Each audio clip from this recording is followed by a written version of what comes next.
My son called me. I am getting married tomorrow, Dad. I withdrew all the money from your bank accounts. Oh, and I sold the house. The new owners arrive in the morning. Bye. I stared at the black screen of the phone. Most fathers would cry. Most fathers would scream or call the police in a panic. I just sat there in my wheelchair and laughed. It was a dry, rattling sound in the empty room. My dear son Bradley did not know one tiny detail. That house he just sold to a dangerous buyer did not actually belong to me. And the war he just started was a war he was destined to lose before the first shot was fired. Before I continue this story, let me know where you are watching from in the comments below.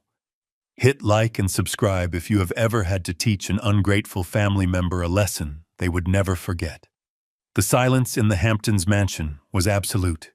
It was a heavy, suffocating silence that usually comes after a funeral, not before a wedding. Outside the floor-to-ceiling windows, the Atlantic Ocean was a slate of angry gray churning against the shore with the same violence that was currently twisting in my gut. I sat in my wheelchair, my hands trembling slightly on the armrests. Not because I was weak, but because the adrenaline was finally flooding my system after months of dormancy. The phone lay on my lap like a dead weight. Bradley's voice still echoed in the cavernous living room, stripped of the expensive art and the antique rugs Catherine had loved so much. He had been quick. I had to give him credit for that. Ruthless and quick. Dad. Listen to me, he had said, his voice rushing with a manic energy I had never heard before. Vanessa and I need the startup capital. You are not using it. You are just sitting there rotting in that chair. I used the power of attorney you signed last month. The retirement accounts are empty. The investment portfolio is liquidated. It is about $500,000. He had paused, then waiting for me to slur a protest, waiting for the stroke victim to beg. When I said nothing, he delivered the final blow. And the house. I found a cash buyer, a private equity group.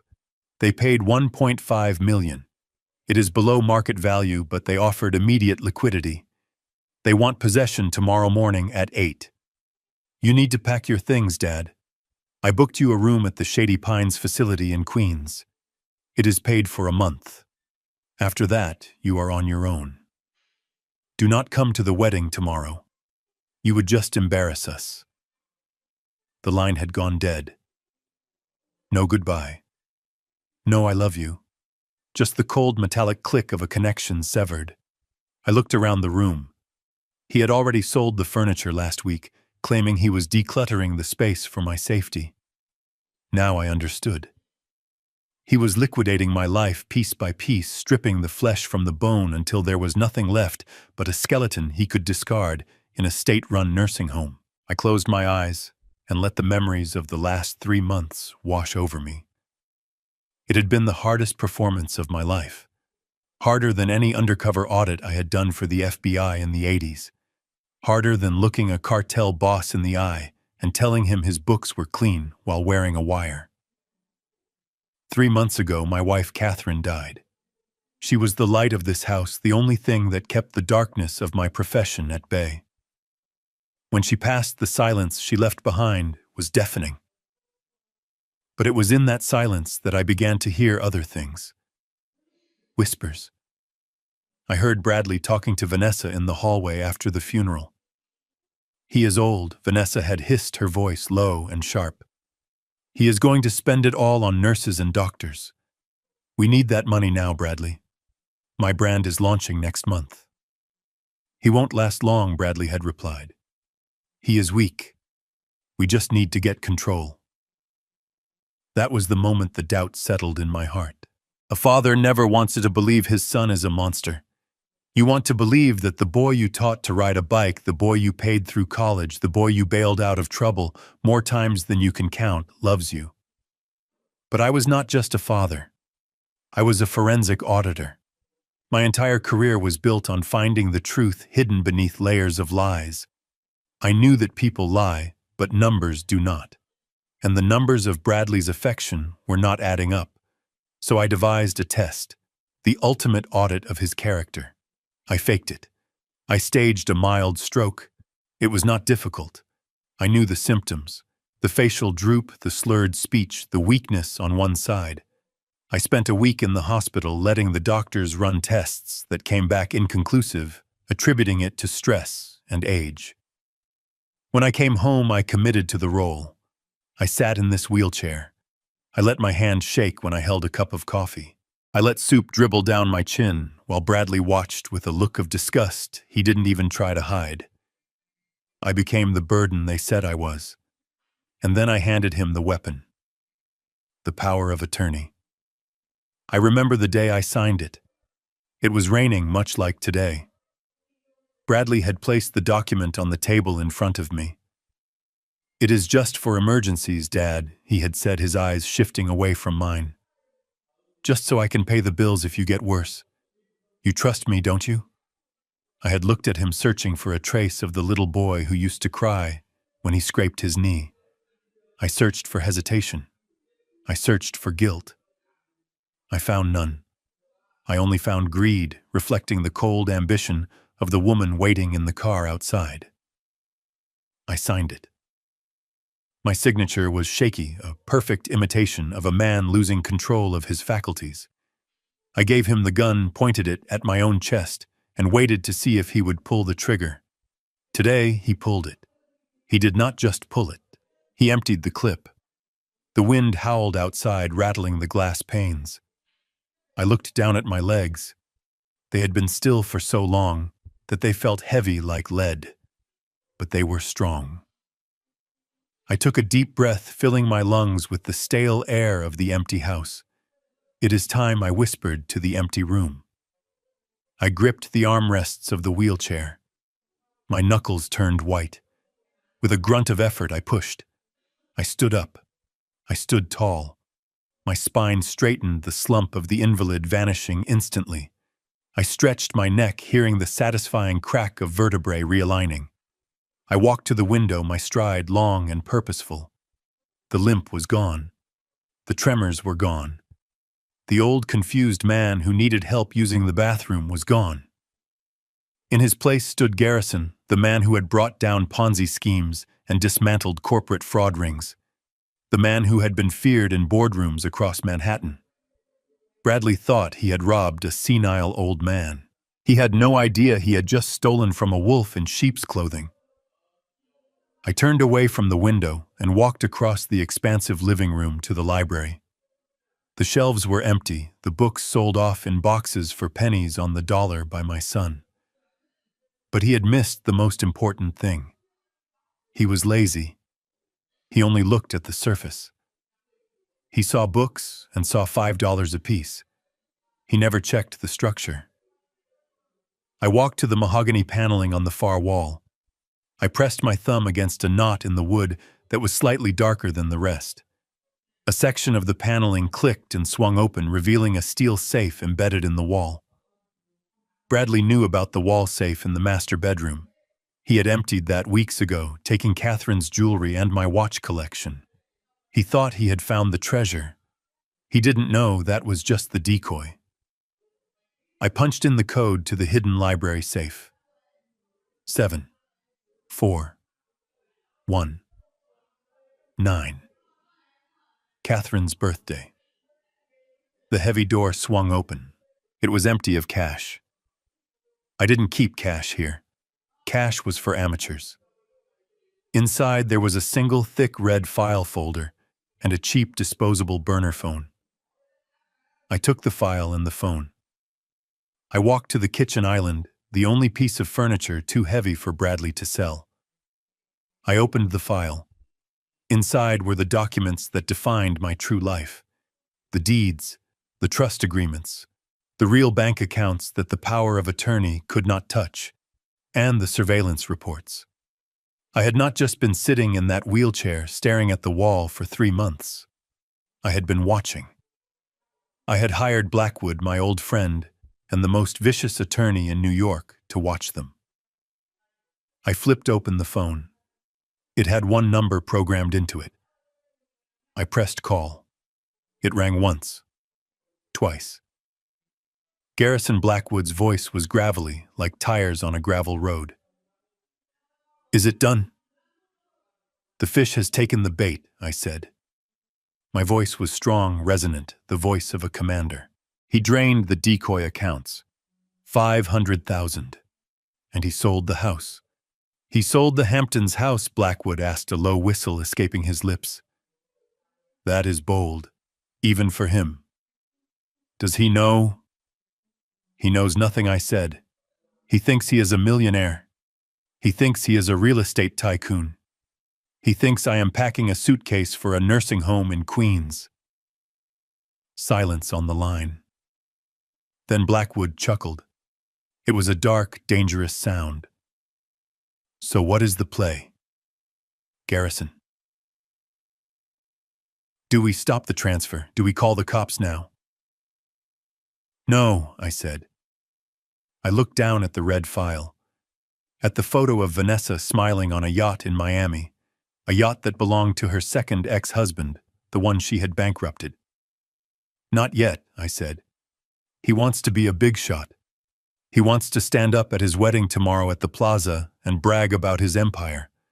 I want to let him. I want him to taste the champagne. I want him to feel the weight of the gold in his pocket.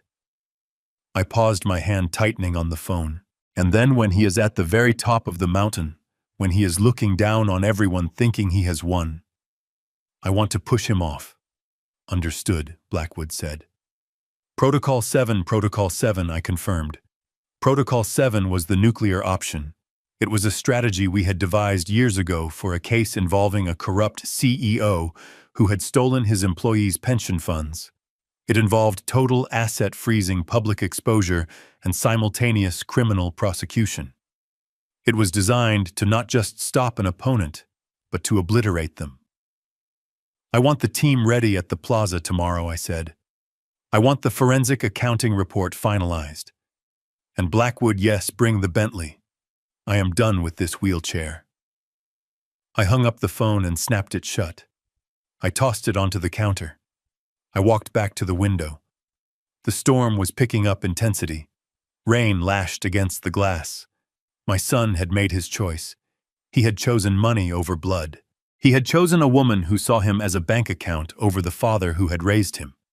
He had chosen to discard me like trash. He thought the game was over. He thought he had checkmated the king. I looked at my reflection in the dark glass. I didn't look like a victim. I looked like a man who was about to have the last laugh. Tomorrow at the wedding of the year, my son was going to learn a very painful lesson about finance. He was going to learn the difference between ownership and stewardship. He was going to learn that the power of attorney is a powerful tool, but it is useless against irrevocable trust with a life estate clause. He thought he sold my house. He thought he stole my money. He had actually just committed federal wire fraud and sold a property he did not own to a criminal organization. I laughed again. This time it wasn't dry. It was cold. Enjoy your wedding night, Bradley, I whispered to the storm, because the honeymoon is going to be in a federal prison. I turned away from the window.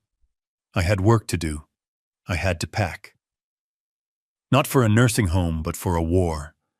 I needed to find the suit I had hidden in the back of the closet, the one Bradley hadn't found to sell. I walked through the empty house, my footsteps echoing on the hardwood floors. For the first time since Catherine died, I didn't feel lonely. I felt focused. The old Garrison was back, and he was hungry. The rain hadn't stopped. It beat against the neon sign of Joe's all-night diner in Queens, creating a rhythmic thrumming that matched the pounding in my temples.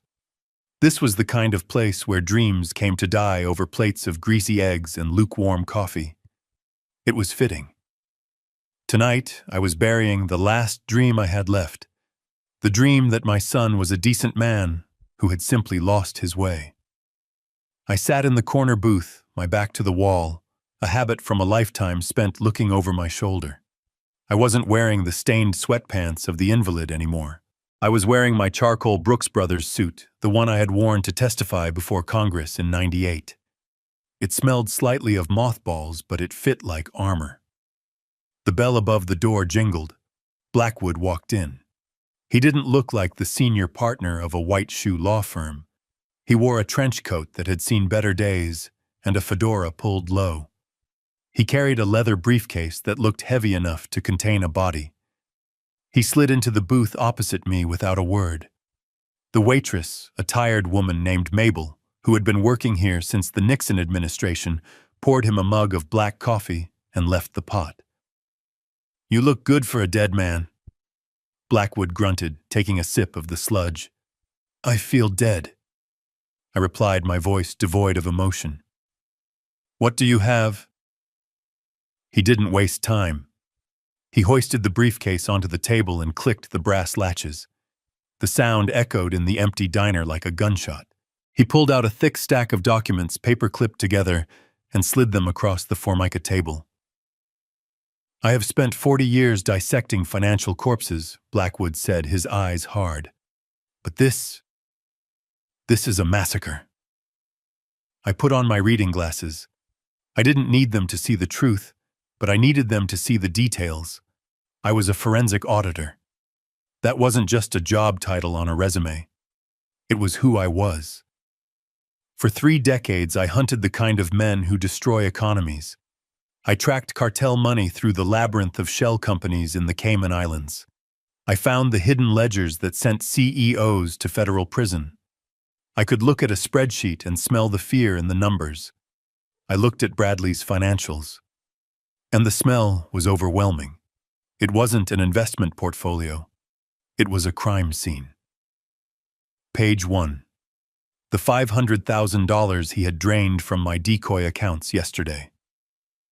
I traced the wire transfer. It hadn't gone to a startup incubator. It hadn't gone to a high-yield savings account. It had been broken up into 20 smaller transfers, all routed to offshore gambling sites and crypto wallets that were clearly Ponzi schemes. "He didn't steal your money to build a business," Garrison Blackwood said softly. "He stole it to stop the bleeding." I flipped the page. Credit card statements. Pages and pages of them. Maxed out. Cash advances taken at 28% interest. And then the payments to a shell company called North Star Logistics. "North Star Logistics," I muttered.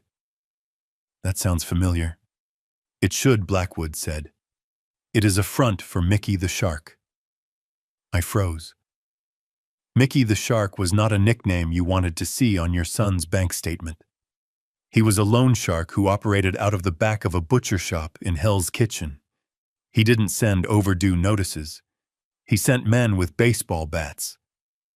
200,000, I read the figure aloud. It tasted like ash. "My son owes a loan shark $200,000. That is the principal," Blackwood corrected. "The VIG is running at 5% a week. He is drowning Garrison. That is why he sold the house so fast. That is why he took the lowball cash offer. He wasn't trying to screw you over for profit. He was trying to game his kneecaps." I stared at the numbers. The red ink blurred for a second. I remembered Bradley at 10 years old crying because he lost his allowance. I had given him more teaching him that mistakes could be fixed. I had taught him the wrong lesson. I had taught him that there was always a bailout. "This explains the urgency," I said, closing the folder. "It explains why he couldn't wait for me to die naturally." "Mickey doesn't wait." "There is more," Blackwood said. He slid a second, thinner folder across the table. I opened it.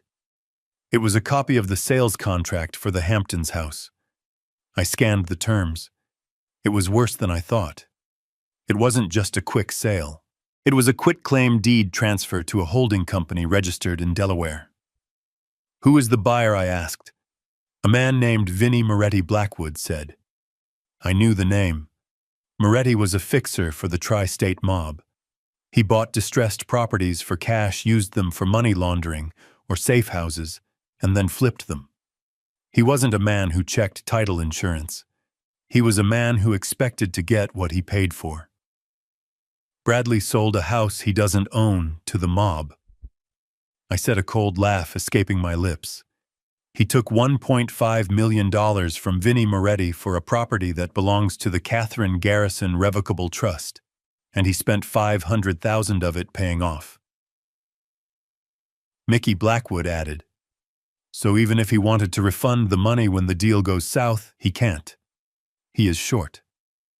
The magnitude of my son's stupidity was breathtaking. He had managed to defraud his father, the federal government, and the mafia all in the same week. He had lit a match in a room full of dynamite and was planning to celebrate the explosion at his wedding. I closed the file. The auditor in me took over. The father was gone, replaced by the man who had stared down Enron executives. This wasn't a family tragedy anymore. It was a case. And I knew how to close a case. "He is not just a thief," I said, my voice steady. "He is a liability. If Vinnie Moretti finds out he has been scammed, he won't sue. He will come for blood. And since Bradley used your power of attorney," Blackwood pointed out, "technically, you are the one who sold it. Vinnie will come for you first." "Let him come," I said. "I will deal with Moretti. He is a businessman. He understands leverage. But Bradley needs to be neutralized. He is dangerous. To himself. To me. To anyone he touches." I looked at the coffee in my mug. It was cold. "He thinks he is a king," I whispered. "He thinks he has won the lottery. He is walking into the plaza tomorrow, feeling like he owns the world." "And you are going to show him he owns nothing," Blackwood said. "I am going to show him the ledger I corrected. I am going to balance the books." I looked at Blackwood. "What about the girl, Vanessa?" Blackwood reached into his briefcase again. He pulled out a large, glossy photograph and a DNA report. "You were right," he said. "She is not a 28-year-old art student. Her name is Veronica Miller. She is 32. She has 2 ex-husbands in Florida. Both filed for bankruptcy within a year of marrying her. She has a record for check fraud in Tallahassee that was sealed but not expunged." I looked at the photo. It was a mugshot. The hair was different, less blonde, less polished, but the eyes were the same. Predatory. Cold. "And the baby?" I asked. Blackwood tapped the DNA report. "I got the sample from the hairbrush you swiped from her vanity when she stayed over last month. We ran it against Bradley's toothbrush. And 0% probability of paternity," Blackwood said. "The baby isn't his." We ran a secondary match against known databases. It belongs to her personal trainer in Miami, a guy named Rico. I leaned back in the booth. The picture was complete. My son was a patsy, a mark. He was being played by a professional con artist leveraged by a loan shark and hunted by the mob. And he had betrayed the only person who could have saved him. He had sold his mother's house to pay for a life that was a lie from top to bottom. I felt a strange sense of calm settle over me. It was the calm of the executioner. The doubt was gone. The hesitation was gone. There was no moral ambiguity here. Bradley wasn't a victim. He was a co-conspirator in his own destruction. I checked my watch. It was 2 a.m. In 10 hours, the wedding would begin. In 10 hours, Bradley would stand at the altar and promise to love and cherish a woman who was already planning his bankruptcy. "We have enough," I said, gathering the files. "We have enough to send them both away for 20 years, Blackwood agreed. "But how do you want to play it?" "We could call the FBI now. They could arrest him at the rehearsal breakfast." "No," I said, standing up. "That is too private. That is too easy. He humiliated me. He treated me like a piece of furniture to be sold. He made me feel useless. I want him to feel what it is like to lose everything when the whole world is watching." I buttoned my jacket. The fabric felt good against my skin, solid, real. "I want the screen," I said, "at the reception." "It is hacked," Blackwood confirmed. "My tech guy has control. We can broadcast whatever we want." Good. Load the video from the library camera, the one where they laugh about putting me in the state home, and load the wire transfer records, and the DNA test. I picked up the files. I am going to give a toast, Blackwood. It is going to be the speech of a lifetime. We walked out of the diner into the rain. The city was asleep, unaware of the storm that was brewing in a penthouse at the plaza. I got into the passenger seat of Blackwood's Bentley. The leather was soft, the engine a low purr. As we drove towards Manhattan, I watched the skyline approach. I wasn't just Garrison the father anymore. I wasn't just Garrison the retiree. I was the auditor. And tomorrow I was going to conduct the final review. The numbers were in. The deficit was total. And it was time to foreclose. I sat in the plush leather back seat of the Bentley as the city lights blurred past the rain-streaked windows. Blackwood drove in silence, giving me the space I needed to digest the second half of the red file. The folder lay heavy on my lap, a paper tombstone for the woman my son was about to marry. I turned on the small reading light overhead. It cast a harsh yellow glow on the glossy photograph clipped to the inside cover. Vanessa. Or rather, Veronica. In the photo Bradley had sent me months ago, she was radiant. She wore a white sundress holding a paintbrush standing in front of an easel in a sunlit loft. She looked like innocence personified, the struggling art student who had captured my son's heart with her creativity and vulnerability. But the photo in my hands now was different. It was a surveillance shot taken 5 years ago in a Miami nightclub. She was wearing diamonds that cost more than a teacher's salary, her arm draped around a man who looked 20 years her senior. Her eyes weren't soft. They were scanning the room, calculating the net worth of every man in her vicinity. I flipped the page to her biography. It read like a manual on how to destroy a human being. Veronica Miller. 32 years old, not 28. A 4-year difference might seem trivial, but in the world of the con, every detail is a brick in the wall of deception. She wasn't an art student. She had dropped out of community college a decade ago. Her real education had been on the arm of wealthy, lonely men. I ran my finger down the list of her previous conquests. It was a graveyard. Husband number 1. Gary Swanson, a retired architect in Fort Lauderdale. He met her at a charity gala. 6 months later, they were married without a prenup. 1 year later, Gary filed for divorce. By then, his retirement fund was gone, drained into shell companies she controlled. The report noted that Gary now lived in a 1-bedroom apartment and worked as a greeter at a hardware store to supplement his Social Security. He had lost his dignity along with his fortune. Husband number 2. Michael DeLuca, a restaurateur in Chicago. He was younger, sharper, or so he thought. He married her after a whirlwind romance. She convinced him to leverage his businesses to expand. She put her name on the loans, but kept her name off the liabilities. When the expansion failed suspiciously fast, according to the audit notes, she walked away with the liquid assets, leaving him with the debt. The file contained a police report. Michael had been found unconscious in his car, in a garage, the engine running. He survived, but he was a broken man, a ghost, haunting the ruins of his own life. She was a black widow who didn't need poison. She used affection as a neurotoxin. She isolated her victims, turning them against their families, making them believe she was the only person who truly understood them. I had seen her do it to Bradley. "Mom and Dad don't understand our vision," she would whisper to him at dinner, thinking I couldn't hear. "They are stuck in the past. We are the future." She had severed the cord between father and son with a scalpel made of sweet words and sex. I turned the page to the section labeled Medical History. This was the part that made my bile rise. The pregnancy. It was her ace in the hole, the ultimate leverage. When she announced she was pregnant 3 months ago, Bradley had changed. The hesitation vanished. He became fiercely protective, desperate to provide, desperate to secure a legacy. She knew exactly which button to press.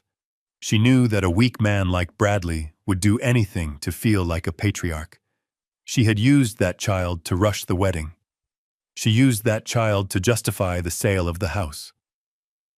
"We need a nest egg for the baby," she had said. I reached into my pocket and pulled out a small, sealed plastic bag. Inside was a single long strand of blonde hair. I remembered the moment I took it. It was a month ago. Vanessa had stayed over at the Hamptons' house. She had spent an hour in the bathroom, preening, preparing for her role. When she left to go for a walk with Bradley, I had wheeled myself into the bathroom. The air still smelled of her expensive perfume, a scent that barely masked the smell of ambition. I saw her hairbrush on the marble vanity. It was full of blonde strands. My heart had hammered against my ribs.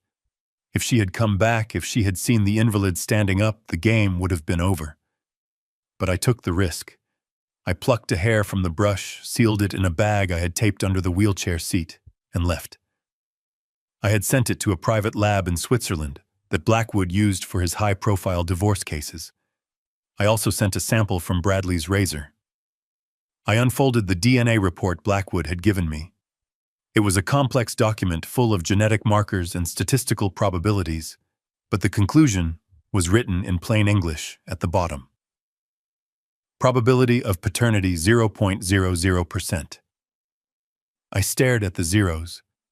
They were like two bullet holes in the page. The child she was carrying, the grandchild I had allowed myself to hope for in my weaker moments, was a lie. It was just another prop in her stage play. I flipped to the addendum Blackwood's team had compiled. They had run her genetic profile against known associates. The match came back to a man named Rico Silva, a personal trainer in South Beach with a record for steroid distribution.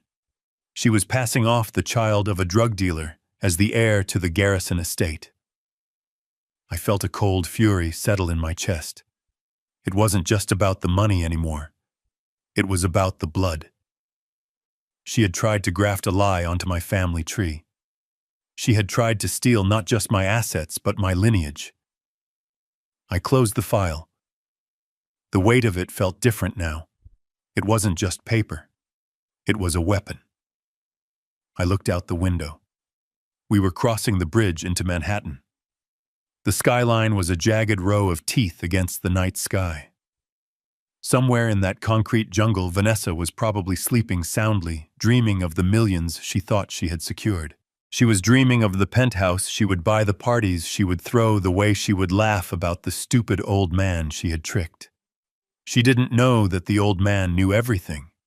She didn't know that her past was sitting in the back seat of a Bentley, waiting to introduce itself to her future. I thought about the wedding tomorrow. The white dress, the flowers, the vows, to have and to hold, for richer or for poorer. She was certainly counting on the richer. I tapped the file against my knee. Vanessa Miller thought she was marrying a gold mine. She didn't realize she was marrying a landmine, and I was holding the detonator. Blackwood glanced at me in the rearview mirror. "You okay back there?" "I am better than okay," I said, my voice low. "I am ready." "You want to review the script for tomorrow?" "No need," I said. "I know exactly what I am going to say.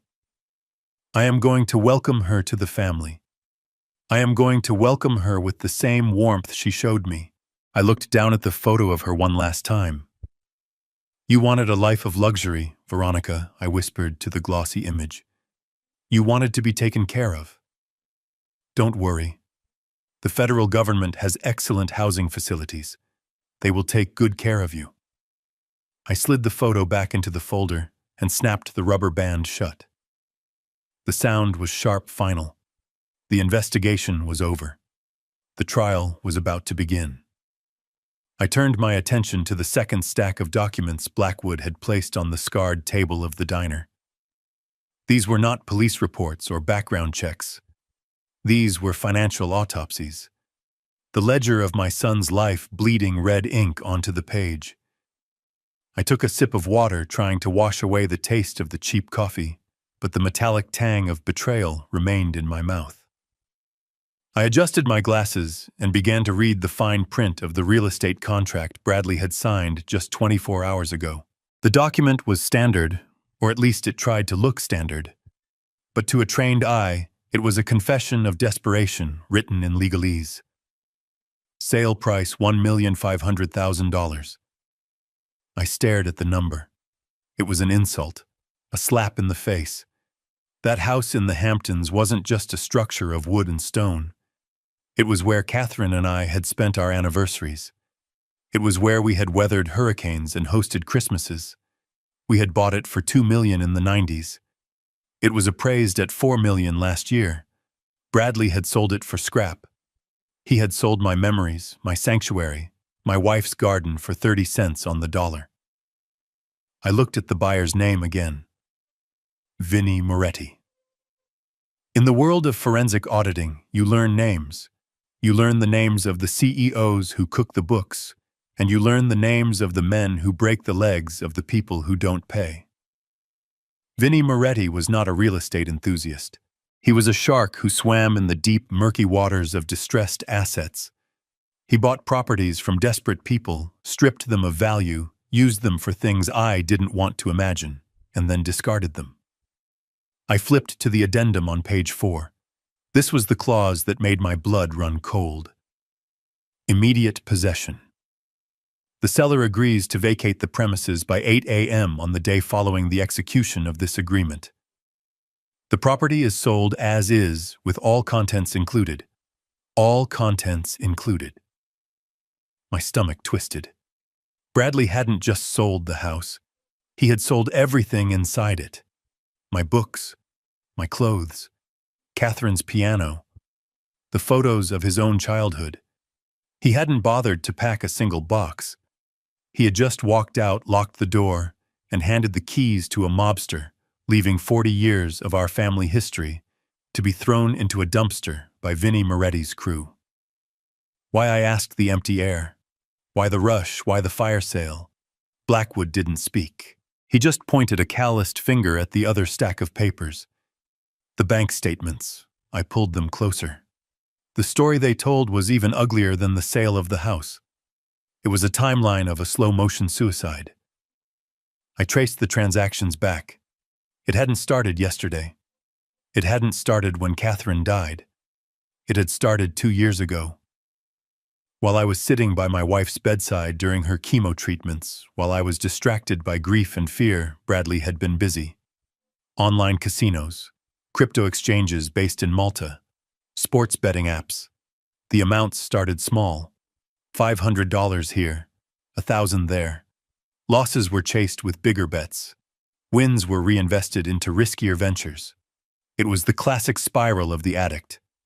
The dopamine hit of the wager replacing the satisfaction of earned income. Then, 6 months ago, the pattern changed. The small, erratic withdrawals stopped. They were replaced by large, round-figure payments to a shell company. North Star Logistics. I knew that name. It was one of the many fronts you used by Mickey the Shark. Mickey didn't run a casino. He didn't offer odds. He offered cash to people who had burned every other bridge, and his interest rates were calculated in broken bones. I did the math in my head, my forensic brain taking over. The payments to North Star totaled $40,000 in just 3 months. And yet the principal hadn't moved. Bradley wasn't paying down the loan. He was paying the interest. He was treading water in a sea of gasoline. The $500,000 he had stolen from my retirement account yesterday. It was gone. I could see the wire transfer receipt. It had gone straight to North Star. He hadn't stolen my money to start a new life with Vanessa. He hadn't stolen it to build a business. He had stolen it to buy his life back. He had stolen it because Mickey the Shark had likely given him a deadline that coincided with his wedding day. I looked up at Blackwood. My eyes were dry. The sadness had burned away, leaving only a cold, hard clarity. He thinks he is free, I said quietly. He thinks he paid off the shark and sold the house, and now he can play the rich husband. He thinks he wiped the slate clean. Blackwood agreed. I looked back down at the house contract. at the signature at the bottom. Bradley Garrison, acting as power of attorney for Thomas Garrison. He had signed my name. He had used the legal tool I gave him to sign a death warrant for his own future. Because here was the detail Bradley had missed. Here was the trapdoor he hadn't seen because he was too busy looking at the check. The house didn't belong to Thomas Garrison. 10 years ago, when my heart first started giving me trouble, Catherine and I had put the house into a trust, the Catherine Garrison Revocable Trust, and the deed had a specific clause, a life estate. It meant that as long as I was alive, I had the sole right to live in that house. It meant that the house could not be sold, transferred, or encumbered without the signature of the trustee. And Bradley was not the trustee. Blackwood was. The power of attorney Bradley held allowed him to access my personal checking accounts. It allowed him to make medical decisions. But it gave him absolutely no authority over the trust property. He had sold a house he did not own. He had taken $1.5 million from Vinnie Moretti for a property he had no legal right to sell. When Vinnie Moretti showed up at 8 a.m. tomorrow morning to claim his prize, he wasn't going to find a vacant house. He was going to find a deed that wasn't worth the paper it was printed on. And when he went looking for his money, he was going to find that Bradley had already given it to Mickey the Shark. Bradley had effectively stolen $1.5 million from the Italian mob to pay off the Irish mob. He had placed himself directly between a hammer and an anvil, and he was currently drinking champagne thinking he was untouchable. I closed the folder. The weight of it felt final. "This isn't a mistake," I said, my voice steady. "This isn't a youthful indiscretion. This is a felony. This is fraud on a massive scale." "It is," Blackwood said. "And when Vinnie finds out—" "When Vinnie finds out," I interrupted, "he won't call a lawyer. He will come to the wedding." I pictured the scene. The Plaza Hotel, the crystal chandeliers, the expensive flowers Vanessa had demanded, and then Vinnie Moretti walking through the doors realizing he had been conned by a trust fund baby. I should warn him, the father in me whispered. I should call the police now. I should stop this before it gets violent. But then I looked at the ledger again. I looked at the dates. I saw the withdrawal made on the day of Catherine's funeral. $5,000, marked as travel expenses. He had taken money from me on the day we buried his mother, to gamble. The father in me died right then and there in that booth at Joe's Diner. The auditor stood up. "Let him come," I said. "Let them all come." I gathered the papers. I didn't feel anger anymore.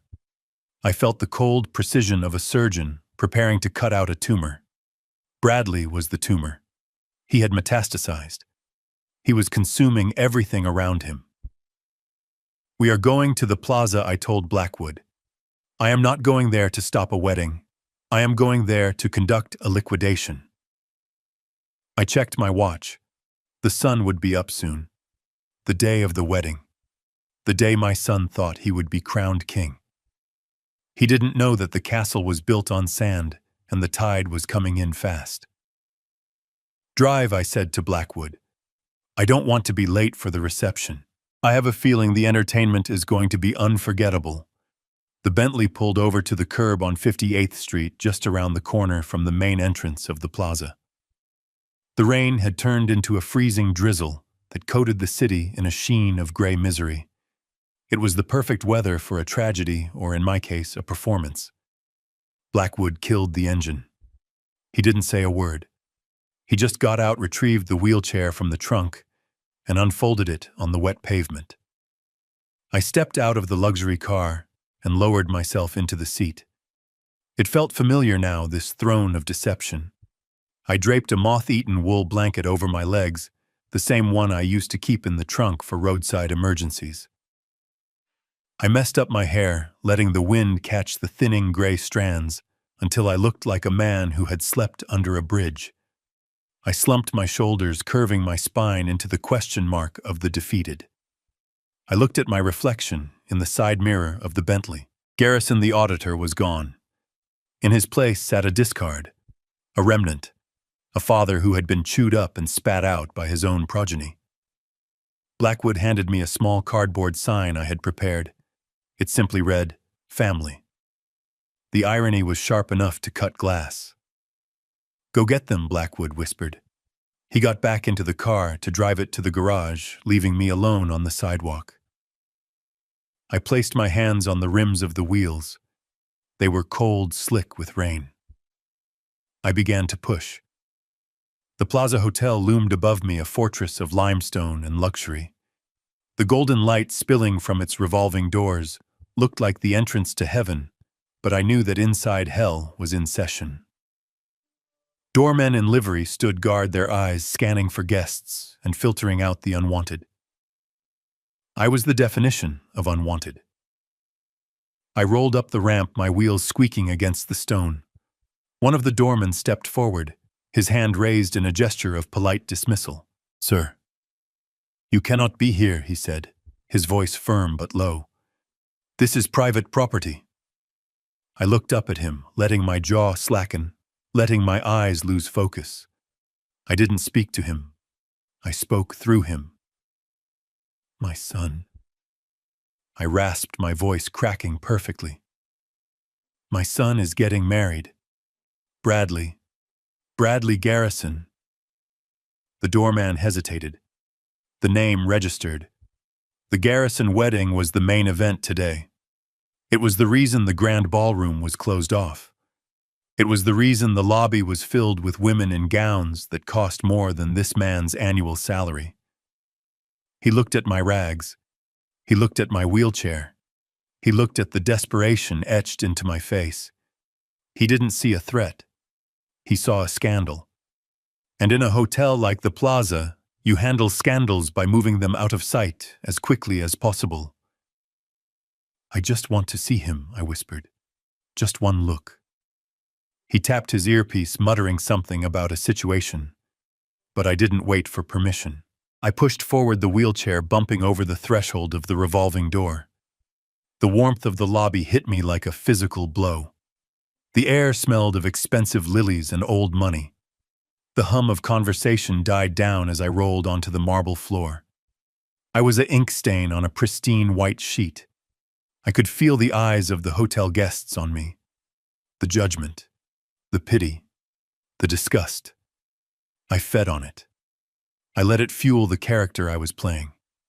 I navigated through the lobby, following the signs for the grand ballroom. I knew where to go. I had studied the floor plans Blackwood had provided. I took the elevator down to the reception level. The doors opened and the noise of the party washed over me. It was a symphony of excess. A live orchestra was playing a waltz. The clinking of crystal glasses. The roar of laughter. I rolled down the hallway, the thick carpet muffling the sound of my approach. The double doors to the ballroom were open. Security was lax. Why wouldn't it be? Who would crash a wedding like this? I stopped at the entrance and looked inside. It was breathtaking, and it was sickening. My money was everywhere. It was in the thousands of white orchids cascading from the ceiling, a floral arrangement that likely cost $50,000. It was in the towering ice sculpture of a swan in the center of the seafood buffet, melting slowly under the chandeliers. It was in the rivers of Dom Perignon flowing into flutes, held by people I had never met.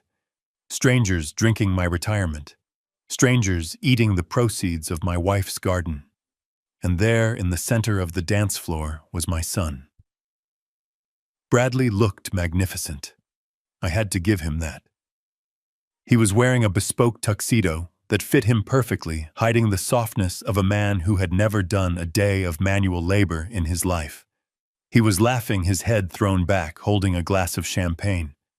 He looked like a prince. He looked like a man without a care in the world. He looked like a man who believed he had gotten away with murder.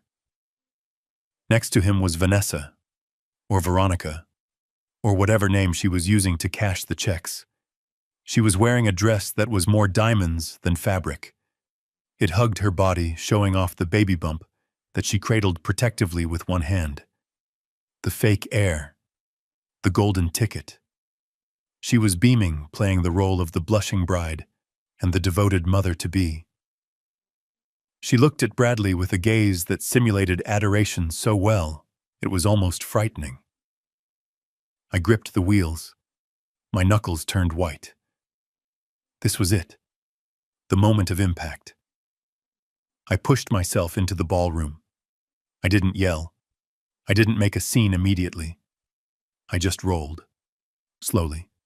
Methodically. I rolled past the tables where guests were feasting on filet mignon. I rolled past the open bar where the bartender froze mid-pour. The ripple effect started at the back of the room. Conversations stopped. Heads turned. Forks paused halfway to mouths. The silence spread like a contagion, moving from the outer tables toward the center of the room.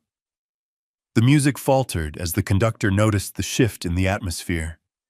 The violins trailed off into a discordant scratch. Within 30 seconds, the room was silent. 500 people were staring at the ragged, wet old man in the wheelchair in the middle of the aisle. Bradley turned. He felt the weight of the silence. His smile didn't just fade. It evaporated. The blood drained from his face so fast, I thought he might faint.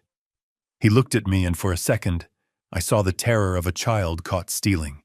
His eyes darted around the room looking for an exit, looking for an excuse, looking for a hole in the floor to swallow him whole. Vanessa turned a second later. Her reaction was different. She didn't look scared. She looked furious. Her eyes narrowed into slits. Her jaw clenched. She looked at me not as a person, but as a stain on her dress, a complication she thought she had disposed of. I stopped the wheelchair 10 feet away from the head table. I let my hand shake violently as I reached out toward them. "Bradley," I croaked. The silence in the room amplified my weak voice. It carried to the rafters. "I am hungry, son." A gasp went through the room, a collective intake of breath from the high society of New York. The guests looked from the old man in the dirty blanket to the groom in the $3,000 tuxedo.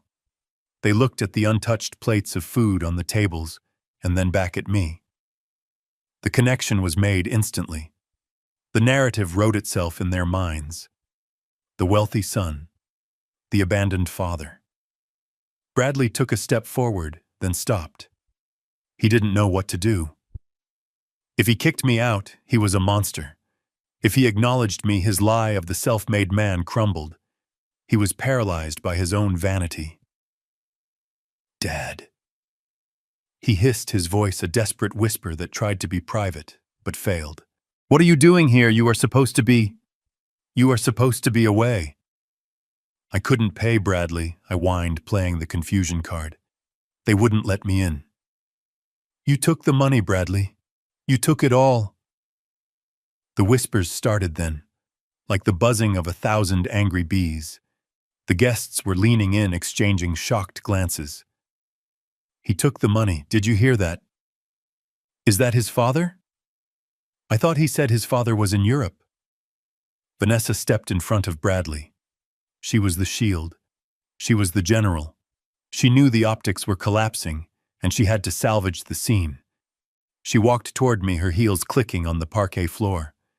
She didn't look compassionate. She looked like a predator assessing a wounded animal. She crouched down next to my wheelchair, putting herself at my eye level. To the room, it looked like a gesture of kindness. It looked like the bride comforting the confused elder. She placed a hand on my knee. Her nails dug into my skin through the blanket. "You old fool," she whispered, her voice low and venomous, masked by a sweet fake smile she projected to the room. "You just couldn't die quietly, could you? You had to come here and ruin my moment." I looked at her. I let a tear roll down my cheek. It was easy. I just had to think about the hairbrush I had stolen and the DNA test in the file outside. "I have nowhere to go," I said loudly for the benefit of the audience. "You sold the house, Vanessa. You sold my home. She squeezed my knee harder, painful enough to bruise. "Shut up," she hissed. "Just shut up. We are going to get security to take you to the kitchen. We will give you some scraps and then dump you in a shelter. Do you hear me? You are garbage. You are nothing." She stood up and turned to the crowd, her face transforming instantly into a mask of tragic concern. "Everyone, please," she announced, her voice trembling with fake emotion. "My father-in-law, he is not well. His mind. The dementia has been very aggressive this week. He gets confused. He wanders. We have been so worried." She motioned to a security guard standing by the wall. "Please help him to the back. He needs water. He needs to rest. We will take care of him. We always take care of him." The guests nodded, relieved. The narrative was restored. The good son, the saintly daughter-in-law, the tragic senile father. They went back to their drinks, reassured that the ugliness had a medical explanation. Bradley exhaled, his shoulders slumping. He thought he had survived. He thought the crisis was managed. The security guard approached me, reaching for the handles of my wheelchair. "Sir, let's go," he said gently. I looked at the guard. Then I looked at Bradley, who was already turning back to his champagne tower, eager to wash the taste of guilt from his mouth. Not yet, I thought. The hook is in. Now we set it. I didn't resist the guard. I let him wheel me away from the center of the floor towards the shadows at the edge of the room. But as I rolled away, I reached into the pocket of my jacket beneath the blanket. My hand closed around the small remote control Blackwood had given me. The stage was set. The players were in position. The audience was seated. Bradley raised his glass to make a toast. "I have the best family in the world," he began, his voice booming over the speakers. I pressed the button, and the lights in the ballroom went black. "Wait." The command cut through the murmurs of the crowd like a whip crack. It did not come from Bradley. It came from Vanessa. She raised a manicured hand, stopping the security guard, who was wheeling me toward the service exit. The heavy doors were just a few feet away, promising the cold, wet anonymity of the alley, but Vanessa had changed her mind. Expelling me was efficient, but it was not theatrical, and Vanessa, or Veronica as I knew her from the police files, never missed an opportunity for theater. "Bring him back," she said, her voice projecting a perfect, tremulous kindness that reached every corner of the ballroom. "He is family. We cannot just throw him out into the rain." The guard hesitated, looking from the bride to the groom. Bradley looked like he wanted to vomit. He was gripping the edge of the table, his knuckles white, staring at the tablecloth, as if hoping a trapdoor would open up and swallow him whole. He knew what a risk this was. He knew that every second I remained in the room was a second closer to disaster. But he was weak. He had always been weak. And in the face of Vanessa's calculated benevolence, he crumbled. "Do as she says," Bradley muttered, pouring himself another glass of champagne with a shaking hand. The guard turned the wheelchair around. I kept my head down, letting my chin rest on my chest, playing the part of the confused, broken patriarch. But beneath my lowered lashes, my eyes were sharp. I was recording every detail. I was the camera. I was the microphone. Vanessa gestured to a spot right next to the head table, slightly off to the side in the shadows of a massive floral arrangement. It was the place you would put a high chair for a toddler you wanted to keep quiet, or a dog bed. It was a position of maximum inferiority. "Put him there," she instructed softly, "so we can keep an eye on him." As I was wheeled into place, the crowd relaxed. A collective sigh of relief washed over the room. They whispered to each other about her grace, her patience. "Isn't she a saint?" they said, taking in the invalid father on her special day. "She truly loves Bradley." I sat there, the wet wool blanket itching my skin, and watched the sharks circle. It wasn't just Vanessa. It was her pack. An older couple approached the head table. They moved with the same predatory grace as their daughter. The man Richard was wearing a tuxedo that was a size too small, straining at the buttons. He had the red-faced, vascular look of a man who enjoyed expensive scotch on other people's tabs. The woman Linda was a faded copy of Vanessa, her face pulled tight by one too many surgeries, her neck draped in pearls that I suspected were fake. These were the in-laws, the grifters who had spawned a grifter. "Is this him?" Linda asked, looking down at me with an expression of unmasked revulsion. She held a glass of wine in one hand and used the other to fan the air in front of her nose as if I smelled of decay. "This is Garrison," Vanessa said, stepping up to stand beside my chair. She placed a hand on my shoulder. To the room, it looked like a comforting touch. To me, it felt like a branding iron. "He looks worse than you described." Richard grunted. He picked up a canapé from the table and shoved it into his mouth, crumbs falling onto his lapel. "Are you sure he is lucid?" "He has his moments." Vanessa sighed, playing the martyr. "But mostly he is just present. We are going to find him a nice facility next week. Somewhere quiet." "Somewhere cheap," Linda muttered, taking a sip of her wine. "We do not want to burn through the inheritance on nursing fees." I sat motionless. I didn't react. I let them talk over me as if I were a piece of furniture. It is a strange thing to be invisible while sitting in the center of a room. People assume that because you are in a wheelchair, because you look disheveled, your ears have stopped working. They assume your brain has atrophied. They say things in front of you that they would never say if they thought you were a threat. I was gathering ammunition. Every insult, every dismissal, every greedy comment was a bullet I was loading into the chamber. Bradley finally looked up from his glass. He saw his new in-laws hovering over his father like vultures. For a second, I saw a flicker of shame in his eyes. He took a half step toward us. "Maybe we should let him rest in one of the hotel rooms," Bradley suggested weakly. "It is loud in here." "Nonsense," Vanessa cut him off, her voice sharp. "He wants to see his son get married." "Don't you, Dad?" She leaned down, her face inches from mine. The smell of her perfume was overpowering, a cloying floral scent meant to mask the rot beneath. She grabbed a napkin from the table and began to wipe my face. I hadn't eaten, I hadn't drooled, but she wiped my mouth anyway, rough and humiliating, treating me like a child who had made a mess. To the cameras flashing in the distance, it was a tender moment. The beautiful bride caring for the elderly. But as she leaned in, her lips brushed my ear. She lowered her voice to a whisper that only I could hear. It was a sound like dry leaves skittering on pavement.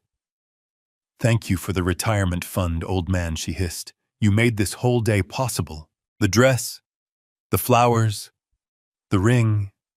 It is all you." She paused, twisting the napkin against my cheek until it burned. "And don't worry about the house. We got a great price. Vinny paid cash. We are going to burn through that money in a year, having the time of our lives.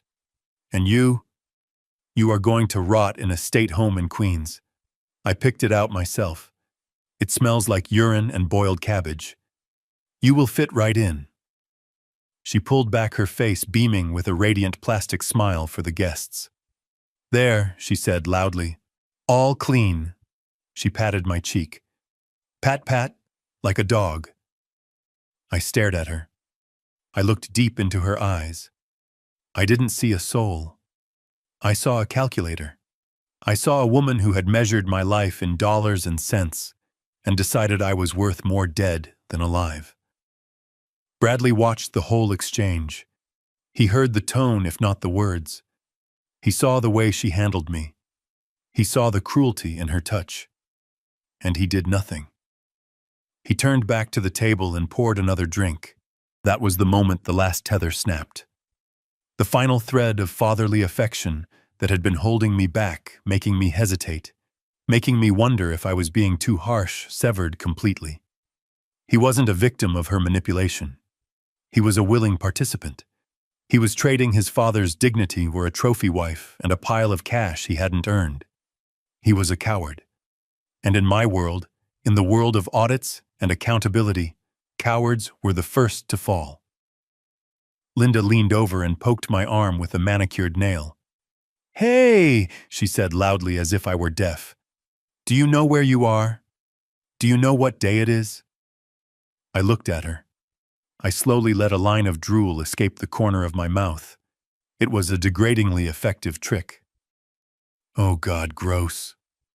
Linda recoiled, stepping back so fast she bumped into a waiter. "Get him a bib or something." Richard laughed. A deep belly laugh that shook his ill-fitting tuxedo. "He is gone, Linda. The lights are on, but nobody is home. Let's just hope the check cleared before his brain turned to mush." Vanessa laughed with them, a tinkling bell-like sound that made my skin crawl. "Bradley, honey," she called out. "Come take a picture with us. With your dad. For the album." Bradley walked over. He moved like a man walking to the gallows. He stood behind my wheelchair, placing a hand on my shoulder. His hand was trembling so badly I could feel the vibrations through the padding of my jacket. "Smile, Dad," he whispered. "Please, just smile." The photographer approached, crouching down to get the angle. "Everyone say family," he shouted. "Family." The word hung in the air, toxic and heavy. Vanessa posed, one hand on her fake baby bump, the other resting possessively on Bradley's chest. Richard and Linda flanked us, grinning like hyenas who had just taken down a gazelle. And me, the prop, the checkbook, the corpse at the feast. I didn't smile. I stared directly into the lens of the camera. I wanted this recorded. I wanted a permanent record of their hubris. I wanted them to look back at this photo in 5 years, from the visiting room of a correctional facility, and remember the moment they thought they had won. The flash went off. Once, twice, blind white light searing the image onto the sensor. "Okay, great," the photographer said. "Beautiful family." Vanessa straightened up, brushing invisible dust from her skirt, where it had touched my wheelchair. "Okay, show's over," she muttered, her smile dropping instantly. "Leave him there. He can watch us eat." She turned to the waiter. "Bring him a plate. Something soft. Mashed potatoes. And keep the water coming. We don't want him passing out from dehydration before the speeches." They turned their backs on me. All of them. Vanessa, Bradley, Richard, Linda. They walked back to their seats at the head table, laughing, clinking glasses, tearing into the expensive appetizers that my life savings had paid for. They ate with gusto. They ate with the ravenous hunger of people who have never created anything, only consumed. I sat in the shadows watching them. I felt the remote control in my pocket. It was warm from the heat of my hand. I looked at Bradley one last time. He was drinking again, gulping down the wine as if it were water. He was trying to drown the guilt. He was trying to numb the voice in his head that told him this was wrong. But he wouldn't listen to it. He had made his choice. He had sold his soul for a seat at this table. I waited. I let them eat. I let them get comfortable. I let the wine flow and the laughter rise. I let them believe for just a few more minutes that they were the masters of the universe. The entree was served. Filet mignon with truffle butter. The smell wafted toward me, rich and savory. My stomach rumbled, a reminder that I hadn't eaten since the diner coffee at 2 a.m. But I ignored it. I had a different kind of hunger. I watched as the best man stood up to give a speech. He was a frat brother of Bradley's, a man named Chad, who worked in hedge funds and laughed too loud. He told stories about their college days, about Bradley's ambition, about how lucky he was to find a woman like Vanessa who supported his vision. Vanessa dabbed at her dry eyes with a napkin, performing humility for the crowd. Bradley looked down at his plate, forcing a smile. It was a farce. A play written by liars and performed by thieves. And I was the critic who was about to write the final review.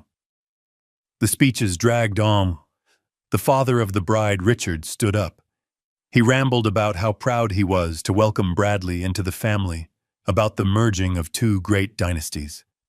It was laughable. He was a failed car salesman from Jersey with a gambling problem, and Bradley was an unemployed day trader living on stolen credit. Two great dynasties of nothing. I checked my watch beneath the blanket. It was time. Blackwood would be in the control booth by now. The exits would be monitored by the private security team I had hired to ensure Vinnie Moretti didn't kill anyone before the police arrived. The stage was set. Bradley stood up. It was his turn. The groom's speech. He took the microphone. His hand was steadier now, fortified by half a bottle of Cabernet. He looked out at the sea of faces, at the admiration, at the envy. He puffed out his chest. He believed his own con. "Thank you all for coming," he boomed, his voice amplified by the speakers. I gripped the remote. "This day means the world to me," he continued. "It represents the start of a new chapter, a chapter of success, of family, of legacy." Legacy. That was the trigger word. I looked at the back of his head. I looked at Vanessa's smug profile. I pressed the button. The giant LED screen behind the head table, which had been displaying a slideshow of their engagement photos, flickered. The image of them kissing on a beach in Maui dissolved into static. The music cut out with a screech of feedback. The room went silent again. Confused whispers rippled through the crowd. Bradley tapped the microphone. Is the tech guy there?" "We lost the picture." Then the screen flared to life again. But it wasn't a picture of the happy couple. It was a grainy black and white video. The timestamp in the corner read, 3 days ago. The location was unmistakable. It was the library of my home in the Hamptons. The audio crackled over the ballroom speakers loud and clear. It was Bradley's voice. "Just sign it, Dad. Just sign the damn paper." And then Vanessa's voice, sharp and cruel. "Hurry up, Bradley. If he doesn't sign it today, we can't sell the house before the wedding. Grab his hand if you have to." The guests gasped. I smiled in the shadows. The hunger was gone. The only thing left was the satisfaction of a job well done. The auditor had taken the floor, and the audit was about to begin. The waiter refilled my water glass with a look of profound pity that made my skin crawl. To him and to everyone else in this gilded cage of a ballroom, I was a tragic figure, a relic of a bygone era sitting in a wheelchair, with a stained blanket watching the son I had supposedly raised take the stage to celebrate a victory he had not earned. The lights dimmed, focusing all the attention on the center of the room where Bradley stood, microphone in hand, bathing in the adoration of 500 guests who were drinking champagne paid for by my stolen retirement fund. He looked the part. I had to give him that. The alcohol had flushed his cheeks, giving him a look of vitality that masked the rot underneath. He loosened his bow tie, a gesture meant to signal a relaxed confidence, the casual power of a man who owned the room. Vanessa sat nearby, her hand resting protectively on her stomach, her eyes fixed on him with a look of calculated devotion. It was a tableau so perfect it made my teeth ache. Bradley tapped the microphone. The thud echoed through the silence, commanding attention. He smiled that charming, boyish smile that had gotten him out of trouble with his teachers, with the police, and eventually, he thought, with me. "Thank you all for coming." He began, his voice smooth and practiced. "Tonight isn't just about love. It isn't just about the union between me and my beautiful Vanessa. It is about legacy." He paused for effect, letting the word hang in the air. Legacy. It was a word he had no right to use. A legacy is built stone by stone over a lifetime of labor and integrity. It isn't stolen in the dead of night with a forged signature. I looked around at the faces in the crowd. They were nodding. They were buying it. These were the elite of New York people who prided themselves on their discernment, yet they were being conned by a man whose net worth was entirely negative. They saw the suit, they saw the venue, they saw the beautiful wife, and they assumed success. They didn't see the loan sharks waiting in the shadows, or the federal agents I knew were currently setting up a perimeter in the lobby. For a long time, Bradley continued, his voice dropping to a more somber, serious register. I lived in the shadow of a giant. My father, Garrison. He pointed at me. A spotlight swung around, blinding me for a moment. I squinted against the glare, looking small and frail in my chair. The guests turned to look, their expressions a mixture of sympathy and discomfort. He built an empire, Bradley said, lying through his teeth. He taught me everything I know about business, about honor, about family. But as we all know, time is a thief. He sighed, a theatrical exhale that was worthy of an Oscar. The last few months have been hard. Seeing a man as strong as my father decline. It breaks a son's heart. But it also forces a son to step up, to become the man his father needs him to be. He walked to the edge of the stage, looming over me. Dad, he said, addressing me directly, you can rest now. You don't have to worry about the accounts anymore. You don't have to worry about the properties. I have taken the helm. I have consolidated our assets. I have made the hard decisions you couldn't make anymore. Consolidated assets. That was a polite way of saying he had liquidated everything to pay off his gambling debts. Hard decisions. That meant selling my home to a mobster. The crowd murmured their approval. What a good son, I heard a woman whisper nearby. Stepping in to save the family business. Bradley beamed, feeding off their energy.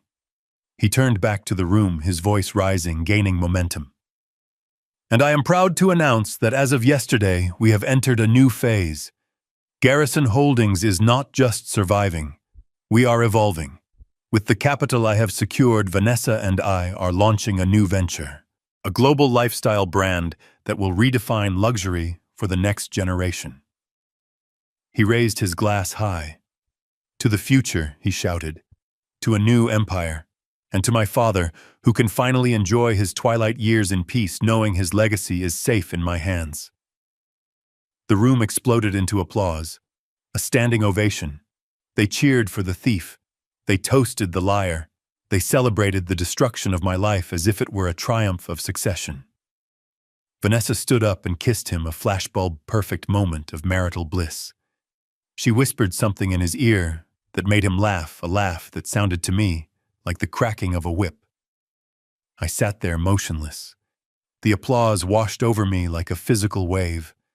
I felt the weight of the remote control in my pocket. It was a small plastic device, cool to the touch. My thumb rested on the button. In that moment, looking at my son preening on that stage, I realized something terrifying. He actually believed his own lies. He wasn't just conning them. He had conned himself. He truly believed that stealing my money made him a businessman. He believed that selling my house made him a real estate mogul. He had lived in the fantasy for so long that reality had ceased to exist for him.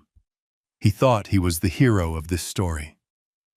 I looked at Blackwood, who was standing near the sound booth in the back of the room. He gave me a barely perceptible nod. The system was ready. The trap was primed. I looked back at Bradley. He was taking a sip of champagne, his eyes scanning the room, looking for validation, looking for envy. He found it in the faces of his friends, in the smiles of his new in-laws. But then his eyes landed on me. For a split second, the mask slipped. The smile faltered. He looked at the old man in the wheelchair, the father he had betrayed, and I saw a flash of fear. Deep down in the part of his soul he hadn't yet sold, he knew. He knew he was a fraud. He knew he was weak. I didn't look away. I didn't blink. I held his gaze with the intensity that cut through the distance between us. I wanted him to see me. Not the invalid, not the victim. I wanted him to see the auditor. You wanted a legacy, Bradley, I thought. I am about to give you one. I pulled the remote from my pocket. I didn't hide it this time. I held it openly in my lap. Bradley saw it. He frowned, confused. He didn't know what it was. A medical device, a phone. Then he saw my thumb move. The applause was starting to die down. The guests were reaching for their drinks, preparing to resume their conversations, preparing to move on to the next course of the meal, oblivious to the fact that the floor was about to drop out from under them. Now I whispered. I pressed the button. The giant LED screen behind the head table, which had been displaying a slideshow of their engagement photos, Bradley and Vanessa on a beach. Bradley and Vanessa in Paris, Bradley and Vanessa spending my money, flickered violently. The image of them kissing on a yacht dissolved into static. A high-pitched screech of audio feedback cut through the room, silencing the remaining applause instantly. Guests covered their ears. The waiters stopped in their tracks. Bradley spun around, looking at the screen.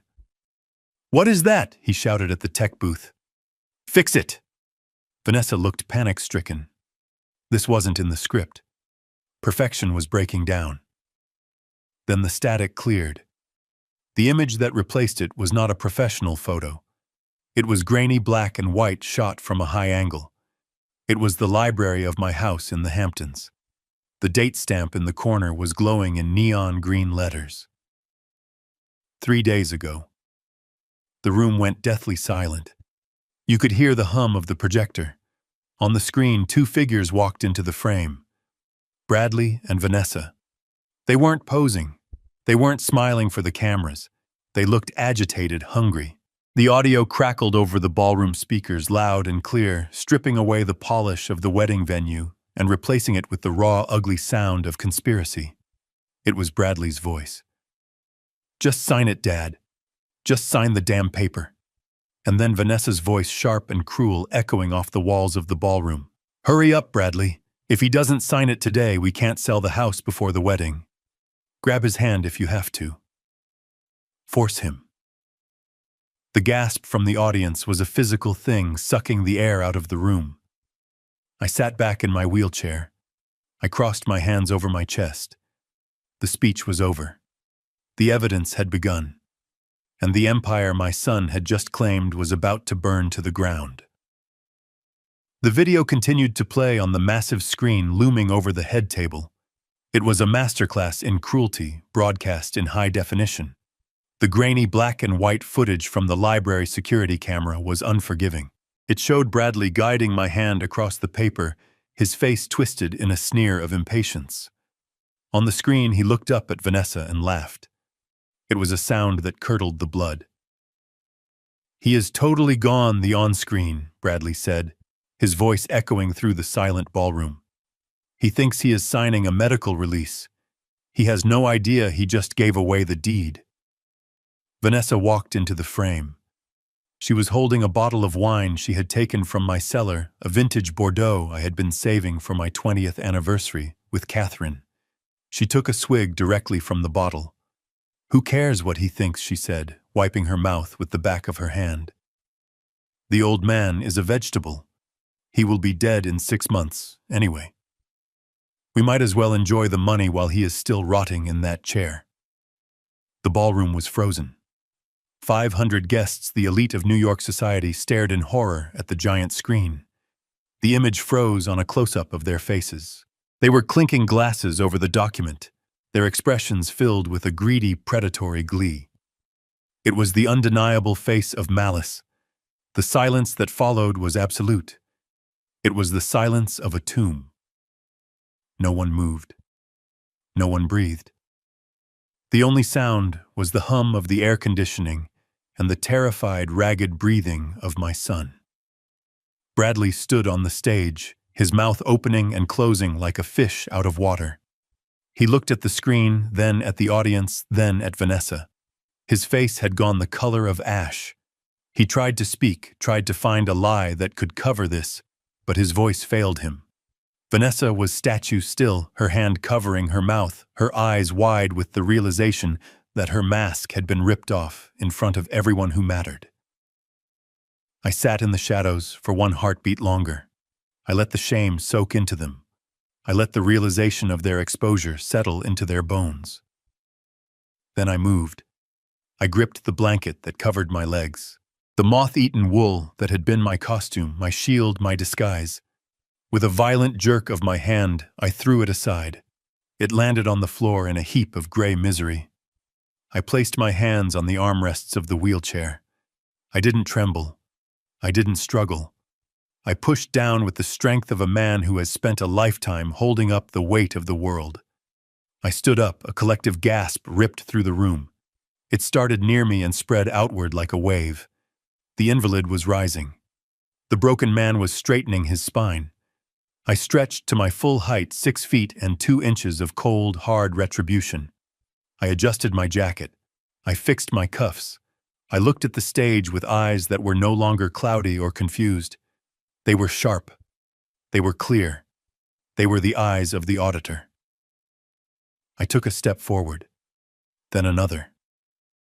My stride was long and powerful. The limp was gone. The shuffle was gone. I walked toward the stage not as a father approaching his son, but as a judge approaching the bench. The crowd parted for me. They shrank back, sensing the danger radiating from me. I walked up the stairs to the stage, my footsteps heavy and deliberate on the wood. I walked past Vanessa, who shrank away from me as if I were a ghost. I walked up to Bradley, who was trembling so violently he could barely hold his champagne glass. I reached out and took the microphone from his hand. He didn't resist. He couldn't. He was paralyzed by the sudden, terrifying resurrection of the man he thought he had buried. I looked out at the audience. I looked at the frozen image on the screen behind me. Then I looked at my son. "You wanted a speech, Bradley," I said, my voice booming through the speakers, deep and resonant. "You wanted to talk about legacy. You wanted to talk about empire."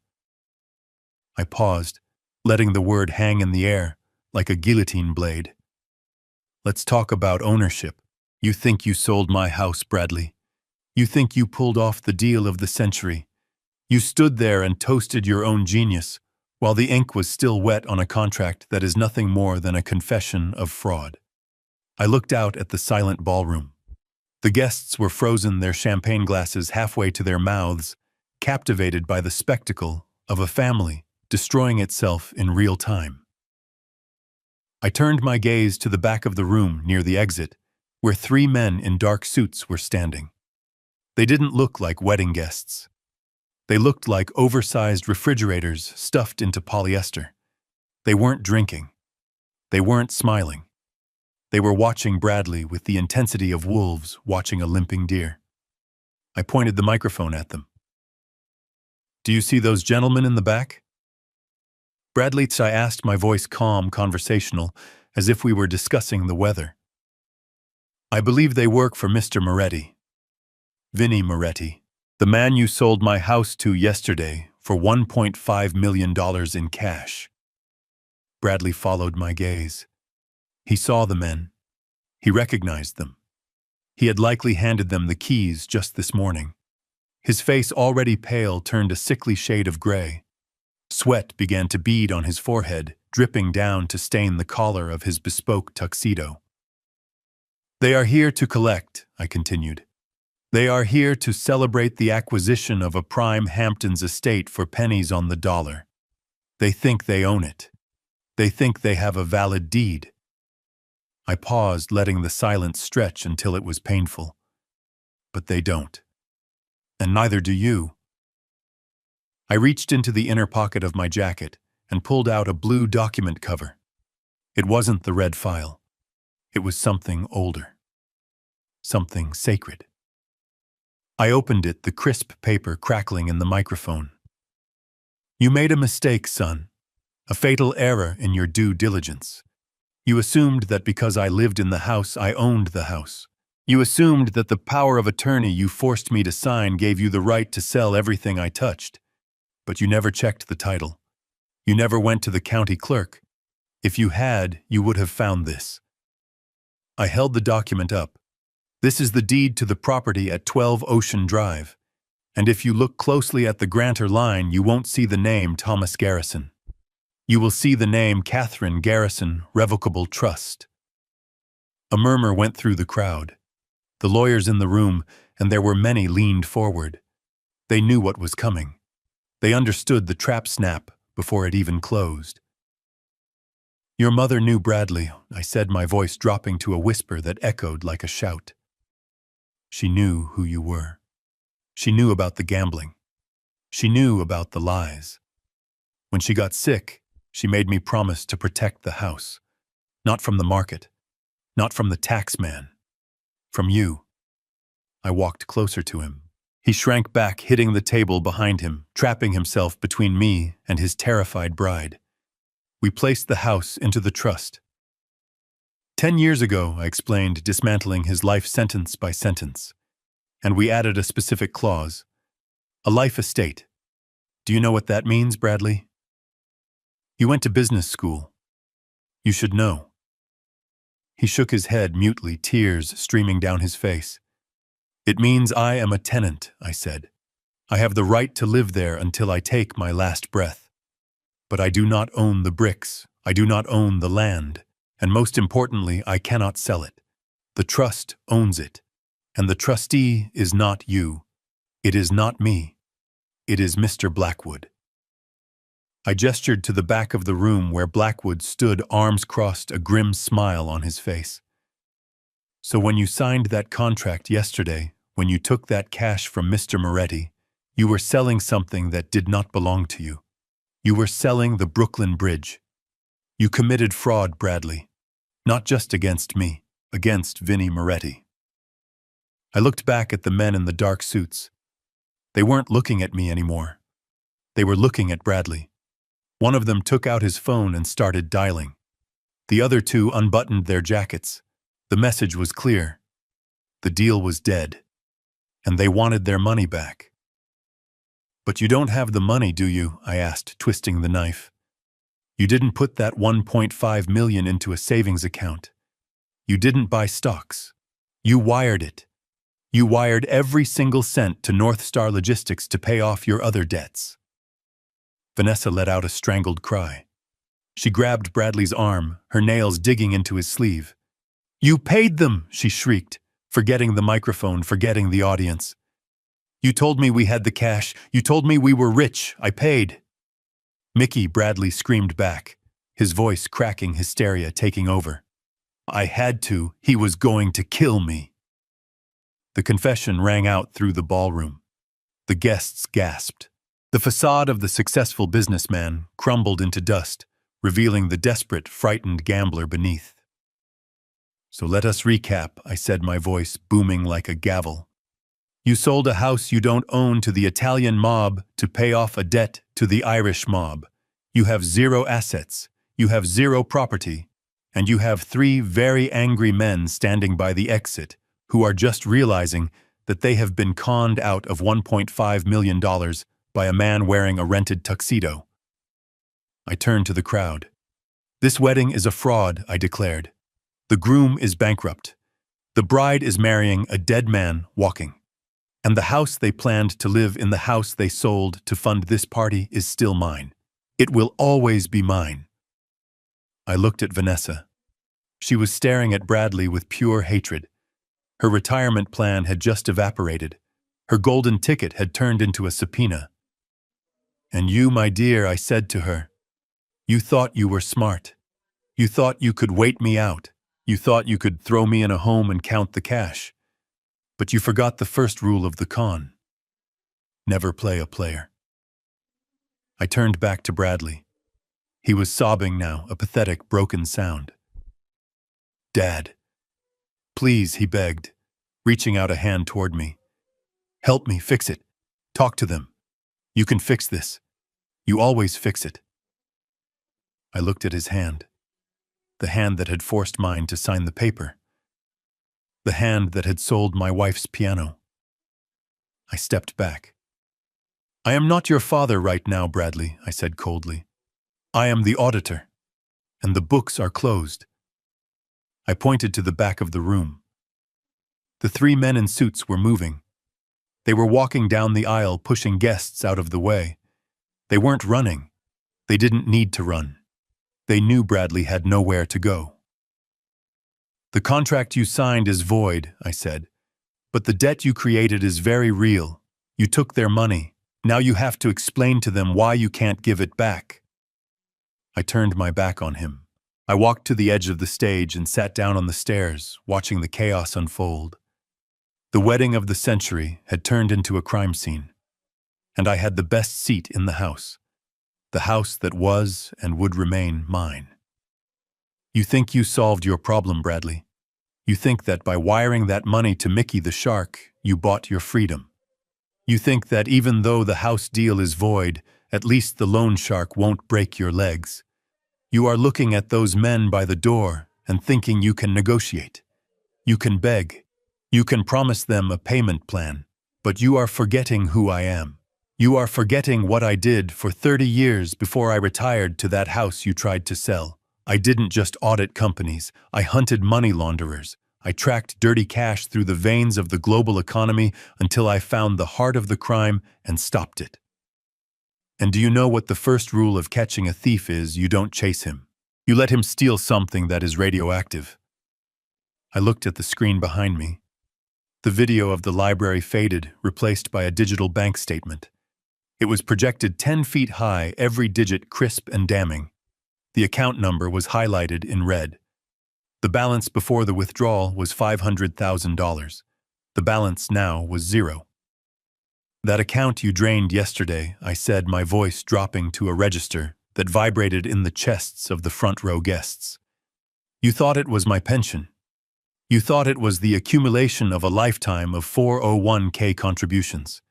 You saw the label retirement fund on the statement and your eyes lit up with greed. But you didn't check the routing number. You didn't check the origin of the funds." I walked closer to him. He was shaking his head, a low moan escaping his lips. "That account is what we in the Bureau call a honeypot," I revealed. "It is a trap. A digital cage with the door left wide open.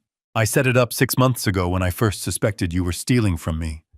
I seeded it with funds that are flagged by the Treasury Department. Every cent in that account is marked. It is digital dye. And the moment you moved it, you triggered a silent alarm at the FBI field office in Lower Manhattan." Vanessa gasped. She looked at her phone as if expecting it to explode. She realized she was standing next to a man who hadn't just gone broke, but who had just become a target for the most powerful law enforcement agency in the world. "Let me explain the law to you, son," I continued, pacing the stage like a prosecutor in a closing argument. "Since you seem to have skipped that class in business school. When you took that money, it was theft, a state crime. Bad, but manageable. Maybe you get probation. But when you wired it across state lines, that is wire fraud, a federal crime. And when you sent it to North Star Logistics..." I laughed. It was a harsh barking sound. "North Star isn't just a loan shark operation, Bradley. It is a known front for money laundering. It is on the OFAC watch list. By sending $500,000 of flagged money to a sanctioned entity, you didn't just pay a debt. You committed money laundering. You engaged in a financial transaction involving the proceeds of specified unlawful activity." I pointed at the screen where the wire transfer confirmation was now displayed. "That receipt isn't a proof of payment. It is a confession. It is a one-way ticket to a federal penitentiary. You didn't just steal from your father. You washed dirty money for the mob using a federal tripwire. You are not just a thief anymore. You are a domestic financial terrorist in the eyes of the law." Bradley fell to his knees. His legs simply gave out. He knelt on the stage in his expensive tuxedo, weeping openly.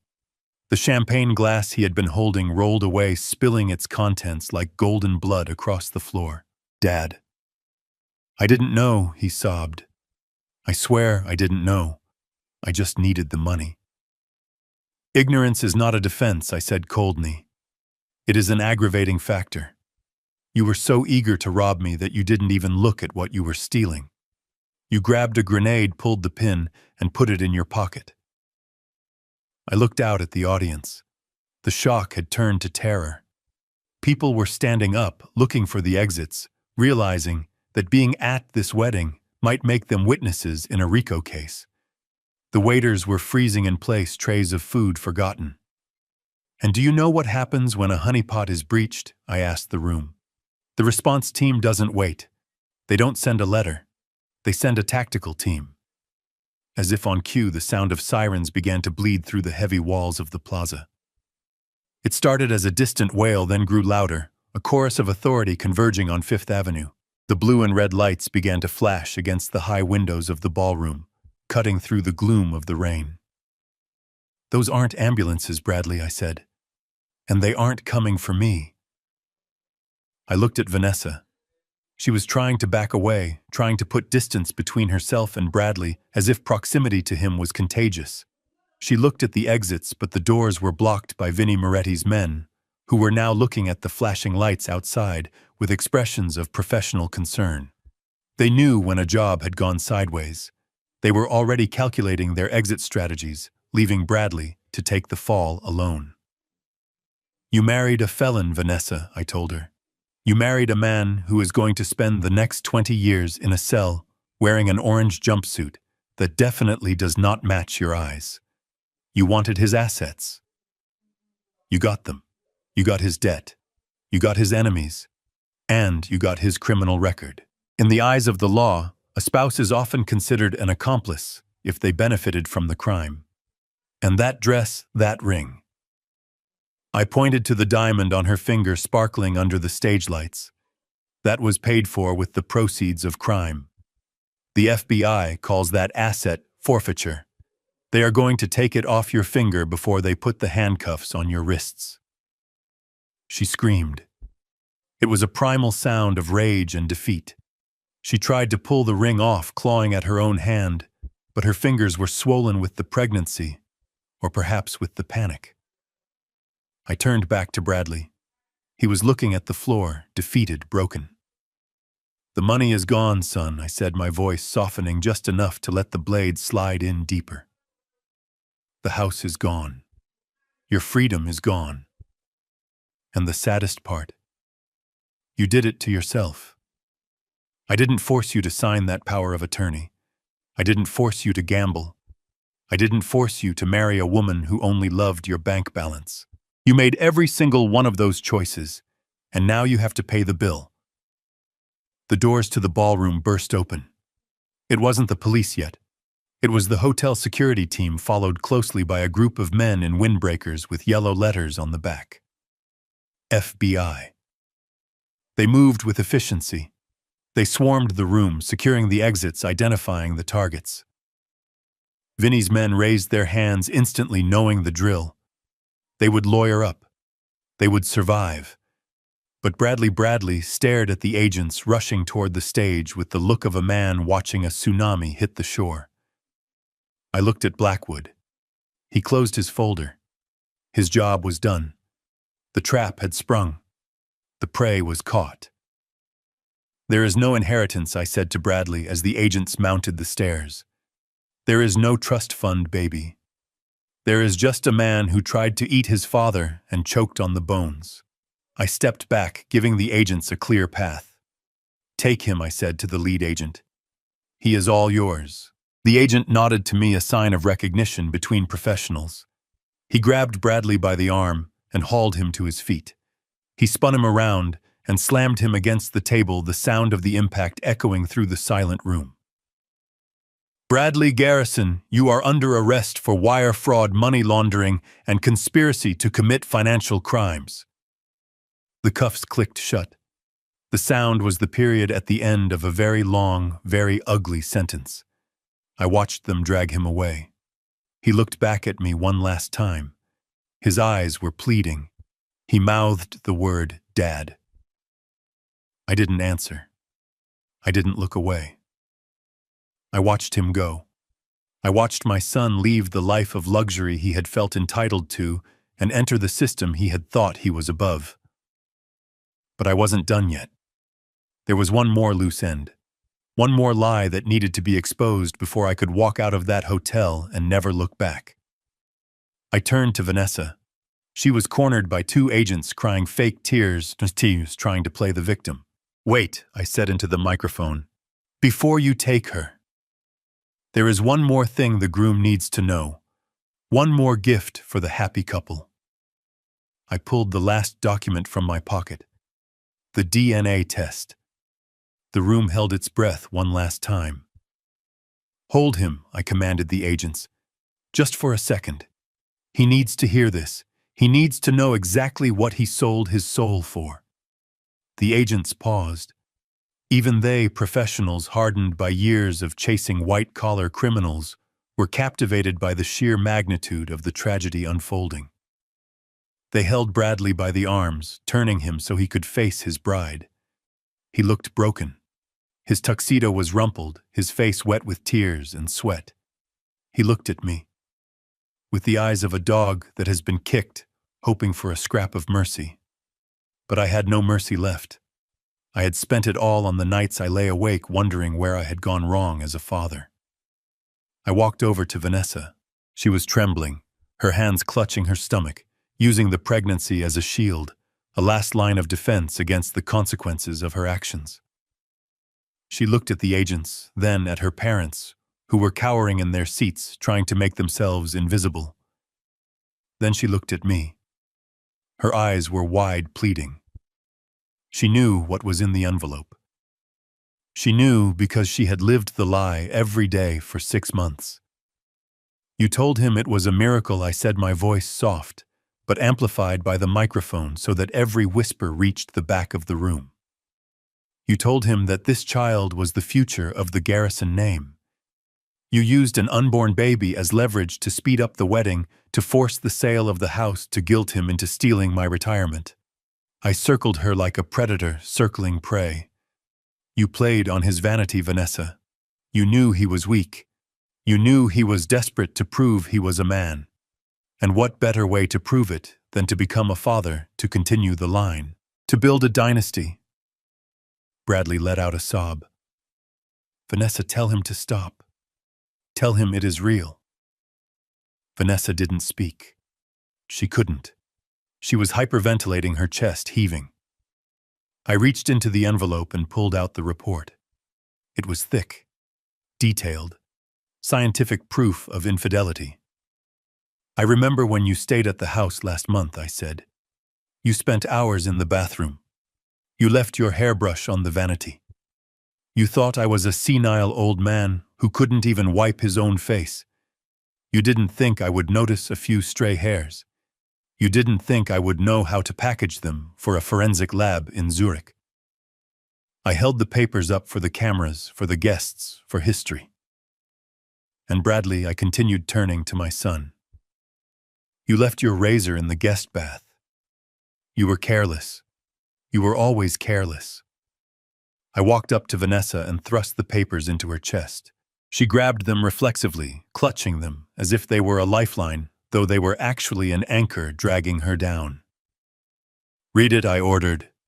Read the probability of paternity. She shook her head, tears streaming down her face, ruining her perfect makeup. No, she whispered. Please don't. Read it, I roared, my voice cracking with the fury of a grandfather who had been denied his own blood. She looked down at the paper. Her lips moved, but no sound came out. 0, I said for her. 0%. I turned to Bradley. That baby isn't a Garrison son. That baby has absolutely no genetic connection to you. You didn't secure a legacy. You secured a liability. Bradley slumped in the agent's grip. His legs gave out completely, and they had to hold him up. No, he moaned. She said. She swore. She lied, I cut him off. Just like she lied about her age. Just like she lied about her art degree. Just like she lied about loving you. I pointed to the second page of the report, the one with the mugshot attached. Meet the real father, I announced. His name is Rico Silva.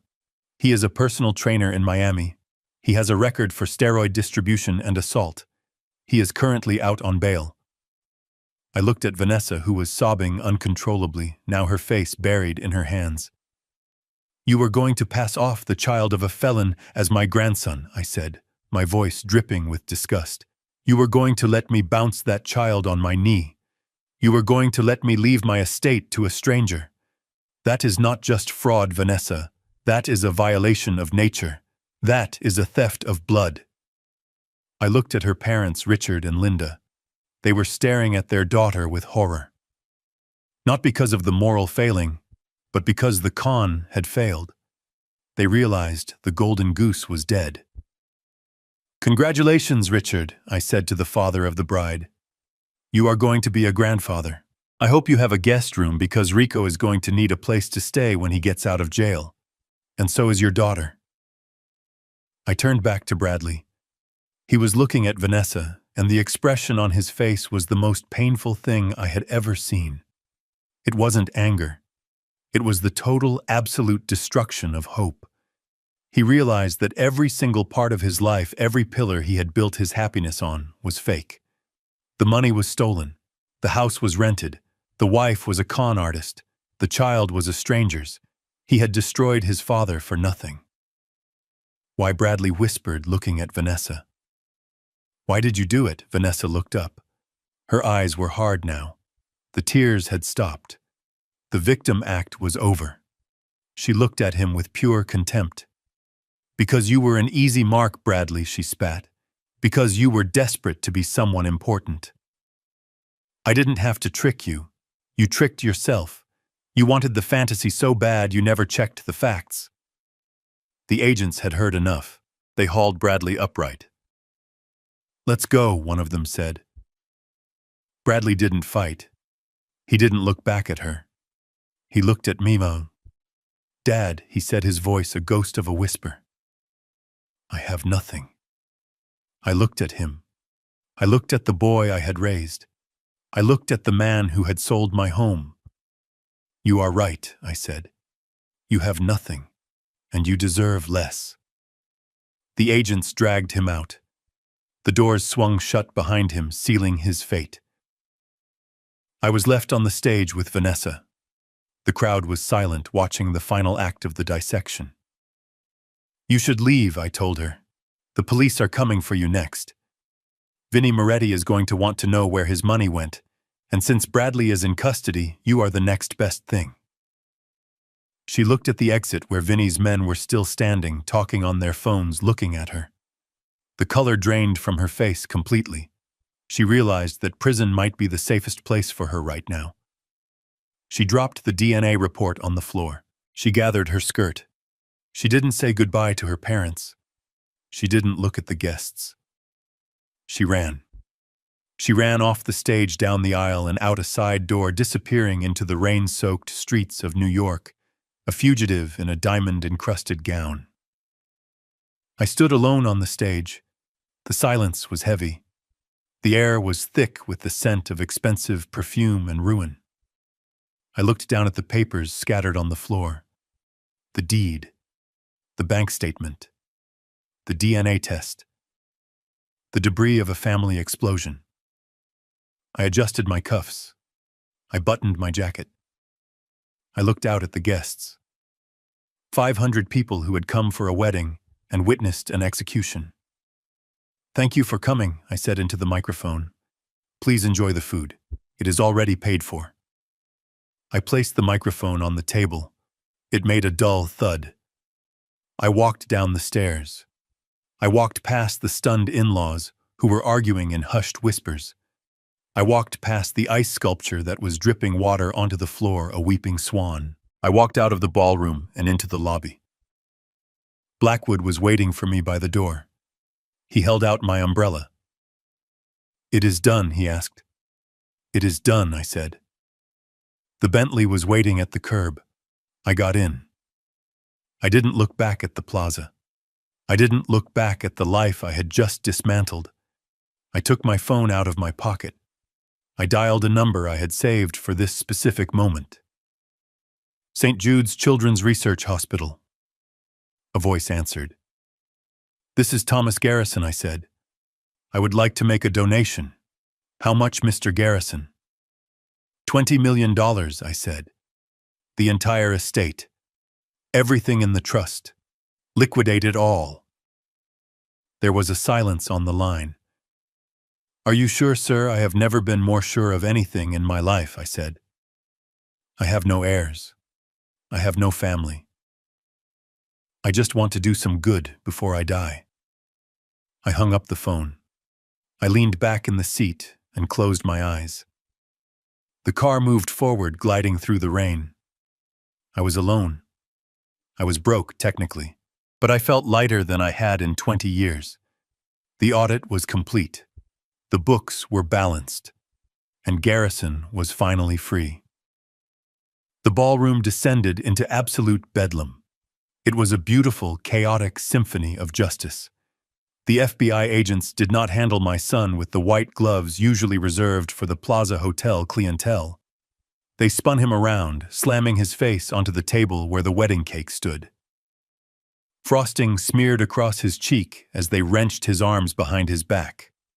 The sound of the handcuffs ratcheting shut cut through the screams of the guests. Bradley was shouting about his rights, about his lawyer, about how this was all a mistake, but his voice was thin and high, the sound of a child realizing the monsters under the bed are real.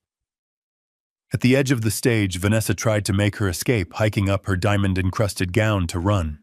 She didn't get 3 steps. Vinnie Moretti's men moved with the synchronized precision of a pack of wolves cutting off a straggler. They didn't touch her. They simply stepped in front of her, forming a wall of dark polyester and menace. The largest one, a man with a scar running through his eyebrow, looked down at her. He didn't shout. He spoke in a low rumble that was infinitely more terrifying than a scream. "Your husband took our money, Mrs. Garrison," he said. "Since you are legally married as of 2 hours ago, that debt is now a marital asset. We will take the ring as a down payment." Vanessa shrieked as if she had been burned. She looked around for help for her parents, for anyone. But Richard and Linda were busy trying to blend into the crowd of fleeing guests. They had abandoned their daughter the moment the ship started to sink. Hotel security intercepted them near the kitchen doors, blocking their path. They were accessories to fraud, and nobody was leaving until the federal agents said so.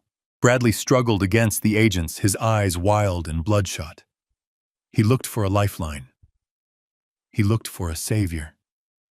His gaze landed on me. I was still standing on the stage steps, watching the demolition of his life, with the impassive gaze of an auditor reviewing a bankruptcy filing. "Dad," he screamed, his voice raw with terror. "Dad, do something. You know people. You know the director. Call them. Tell them this is a misunderstanding. Tell them I am good for it." He was begging. He was pleading with the man he had tried to institutionalize. He was asking for salvation from the father he had sold for parts. I didn't move. I didn't blink. I watched as an agent read him his Miranda rights, the words flowing over him like oil. "Please, Dad." Bradley sobbed, snot running down his face, mixing with the tears and the cake frosting. "I am your son. You cannot let them take me. I am scared. I am so scared." His fear was genuine. For the first time in his life, he was facing a consequence he couldn't charm or buy his way out of. He was facing the cold, hard machinery of the federal justice system. I looked at him. I looked at the ruin of the wedding. I looked at the weeping bride being escorted away by the mob enforcers to discuss a repayment plan. I walked down the steps until I was standing right in front of him. The agents paused, giving me a moment. They knew who I was. They knew I had handed them this case on a silver platter. Bradley looked at me with hope. He thought even now that I would save him. He thought that parental love was an infinite resource, a well that could never run dry. "You are right, Bradley," I said softly. "I do know people. I know the judges who will sign your sentencing order. I know the warden who runs the facility where you are going." I leaned in close so only he could hear the final verdict. "And I am going to ask them to make sure you serve every single day of your sentence." His face crumbled. The light went out of his eyes. He realized then that there was no safety net. There was no bailout. He was falling and he was going to hit the bottom. "Get him out of my sight," I said to the agents. They hauled him away, his feet dragging on the marble floor, his screams echoing off the vaulted ceiling, until the heavy doors swallowed him whole. The room fell silent again, save for the sound of Vanessa weeping in the corner as she tried to pull the ring off her swollen finger. The family was gone. The dynasty was dust. And I was the only one left standing in the wreckage. The ballroom had emptied out, leaving behind a silence that was heavier than the noise of the party. The guests had scattered like leaves in a storm, terrified of being associated with the disaster. The air still smelled of expensive perfume and fear. The FBI agents were wrapping up gathering evidence, securing the scene. Bradley sat on a chair near the service entrance, his hands cuffed behind his back, his head hanging low. He looked small. The arrogance that had inflated him just an hour ago had punctured, leaving behind a deflated, pathetic shell of a man. I walked toward him. My footsteps echoed on the parquet floor, a slow, deliberate cadence. He heard me coming. He lifted his head. His eyes were red, swollen, filled with a desperate, childish hope. He saw his father approaching, and in his deluded mind, he thought the rescue was finally here. He thought that the lecture was over, the punishment was finished, and now I would make the call that made it all go away. "Dad." He croaked, his voice raw. "I am sorry. I really am. I learned my lesson. Just tell them. Tell them it was a misunderstanding. You can hire the best lawyers. We can fight this." I stopped in front of him. I looked down at the son I had raised. I looked for the boy who used to catch fireflies in the backyard. I looked for the teenager who had promised to make me proud at his graduation. I couldn't find them. They were gone, consumed by the parasite of greed that sat before me. "I didn't hire a lawyer for you, Bradley," I said, my voice quiet and steady. "I hired a prosecutor." His face fell. The hope died, replaced by a cold terror. "But..." "Why," he whispered. "Why are you doing this to me? I am your flesh and blood." I looked at his hands twisted behind his back in steel bracelets. I thought about the signature on the deed. I thought about the hairbrush in the bathroom. "You are right," I said. "You are my flesh and blood. And that is my failure. I spent 30 years auditing companies, finding the rot in the system. But I never audited my own home. I never looked closely at what was growing under my own roof." I leaned in close enough to smell the stale champagne and the sweat of his fear. "I taught you how to read a balance sheet, Bradley. I taught you how to leverage assets. I taught you how to spot an opportunity. I taught you the mechanics of wealth." I paused, feeling a pang of genuine sorrow in my chest. It was the last bit of grief I had left to give. But I forgot to teach you the most important thing. I forgot to teach you how to be a human being. I forgot to teach you that integrity is the only currency that doesn't devalue. I forgot to teach you that a man who sells his family has no net worth, no matter what is in his bank account. Bradley sobbed, a jagged, ugly sound. "Dad, please, I can't go to prison. I won't survive." "You will survive," I told him. "You will wake up every day in a cell, and you will have a lot of time to think. You will think about the house you sold. You will think about the mother you dishonored. And you will think about this moment." I straightened up. I adjusted my jacket. "This is the last lesson I will ever teach you, son. And it is the most expensive one." "What lesson?" he asked, tears streaming down his face. "The bill has come due," I said. "And you have to pay it yourself." I turned my back on him. "Dad," he screamed. "Dad, don't walk away. Dad." I kept walking. I walked past the agents. I walked past the overturned chairs and the spilled wine. I walked toward the exit where the light of the street lamps was cutting through the rain. I didn't stop. I didn't hesitate. I didn't look back at the ruin of my family. I walked out of the ballroom and into the night, leaving my son alone in the dark. The rain had finally stopped. The city air, usually thick with exhaust and noise, felt strangely clean as I stepped out onto Fifth Avenue. Blackwood was leaning against the hood of the Bentley, smoking a cigar. He didn't ask how it went. He didn't say a word as he opened the rear door. He knew there was nothing left to say. The job was done. The file was closed. As the car pulled away from the curb, leaving the flashing lights of the police cruisers and the wreckage of the wedding in the rearview mirror, I reached for the phone one last time. It wasn't the burner phone. It was my personal line. I dialed the number for the Children's Aid Society. "This is Thomas Garrison," I said when the director answered. "I am dissolving the Catherine Garrison Trust effective immediately." "Yes." "All of it. $20 million. I want it transferred to your general operating fund by morning."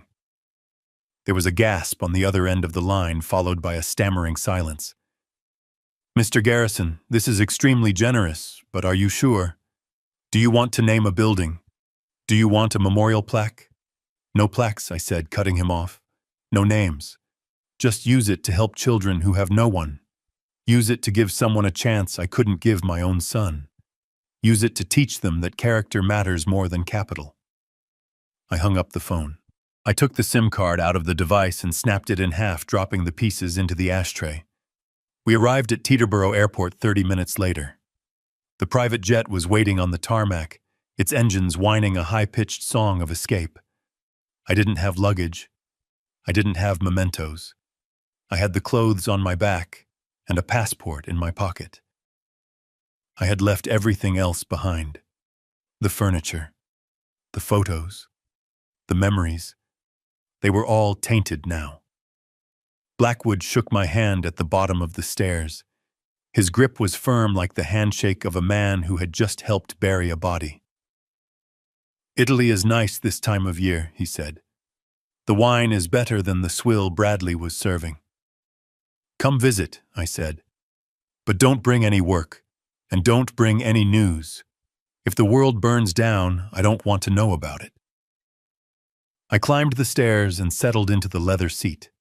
As the plane taxied down the runway and lifted into the night sky, I looked down at the sprawling grid of New York one last time. Somewhere down there in a cold holding cell, Bradley was realizing that the game was over. He was realizing that greed is a heavy chain, and he had locked himself in. I turned away from the window. I wasn't looking back anymore. I was looking forward. To a small villa in Tuscany, to mornings without dread, to a life where the only person I had to audit was myself. I closed my eyes, and for the first time in months, I slept without dreaming of betrayal. The nightmare was over. The father was gone, and Garrison was finally truly awake. They say blood is thicker than water, but I learned that greed is an acid that dissolves even the strongest bonds. I spent my life auditing strangers, finding the rot in corporate ledgers, but my biggest failure was not auditing my own home until it was too late. I thought providing for my son was enough, but I was wrong. You cannot inherit character, you have to build it. If you raise your children to value the price of things over the value of people, do not be surprised when they sell you for a discount. Real wealth isn't what you leave behind in a bank account. It is the integrity you carry within you. If you enjoyed this story of justice served cold, hit that like button and subscribe to the channel. Let me know in the comments below. Would you have forgiven your son? Or would you have let him face the consequences like I did?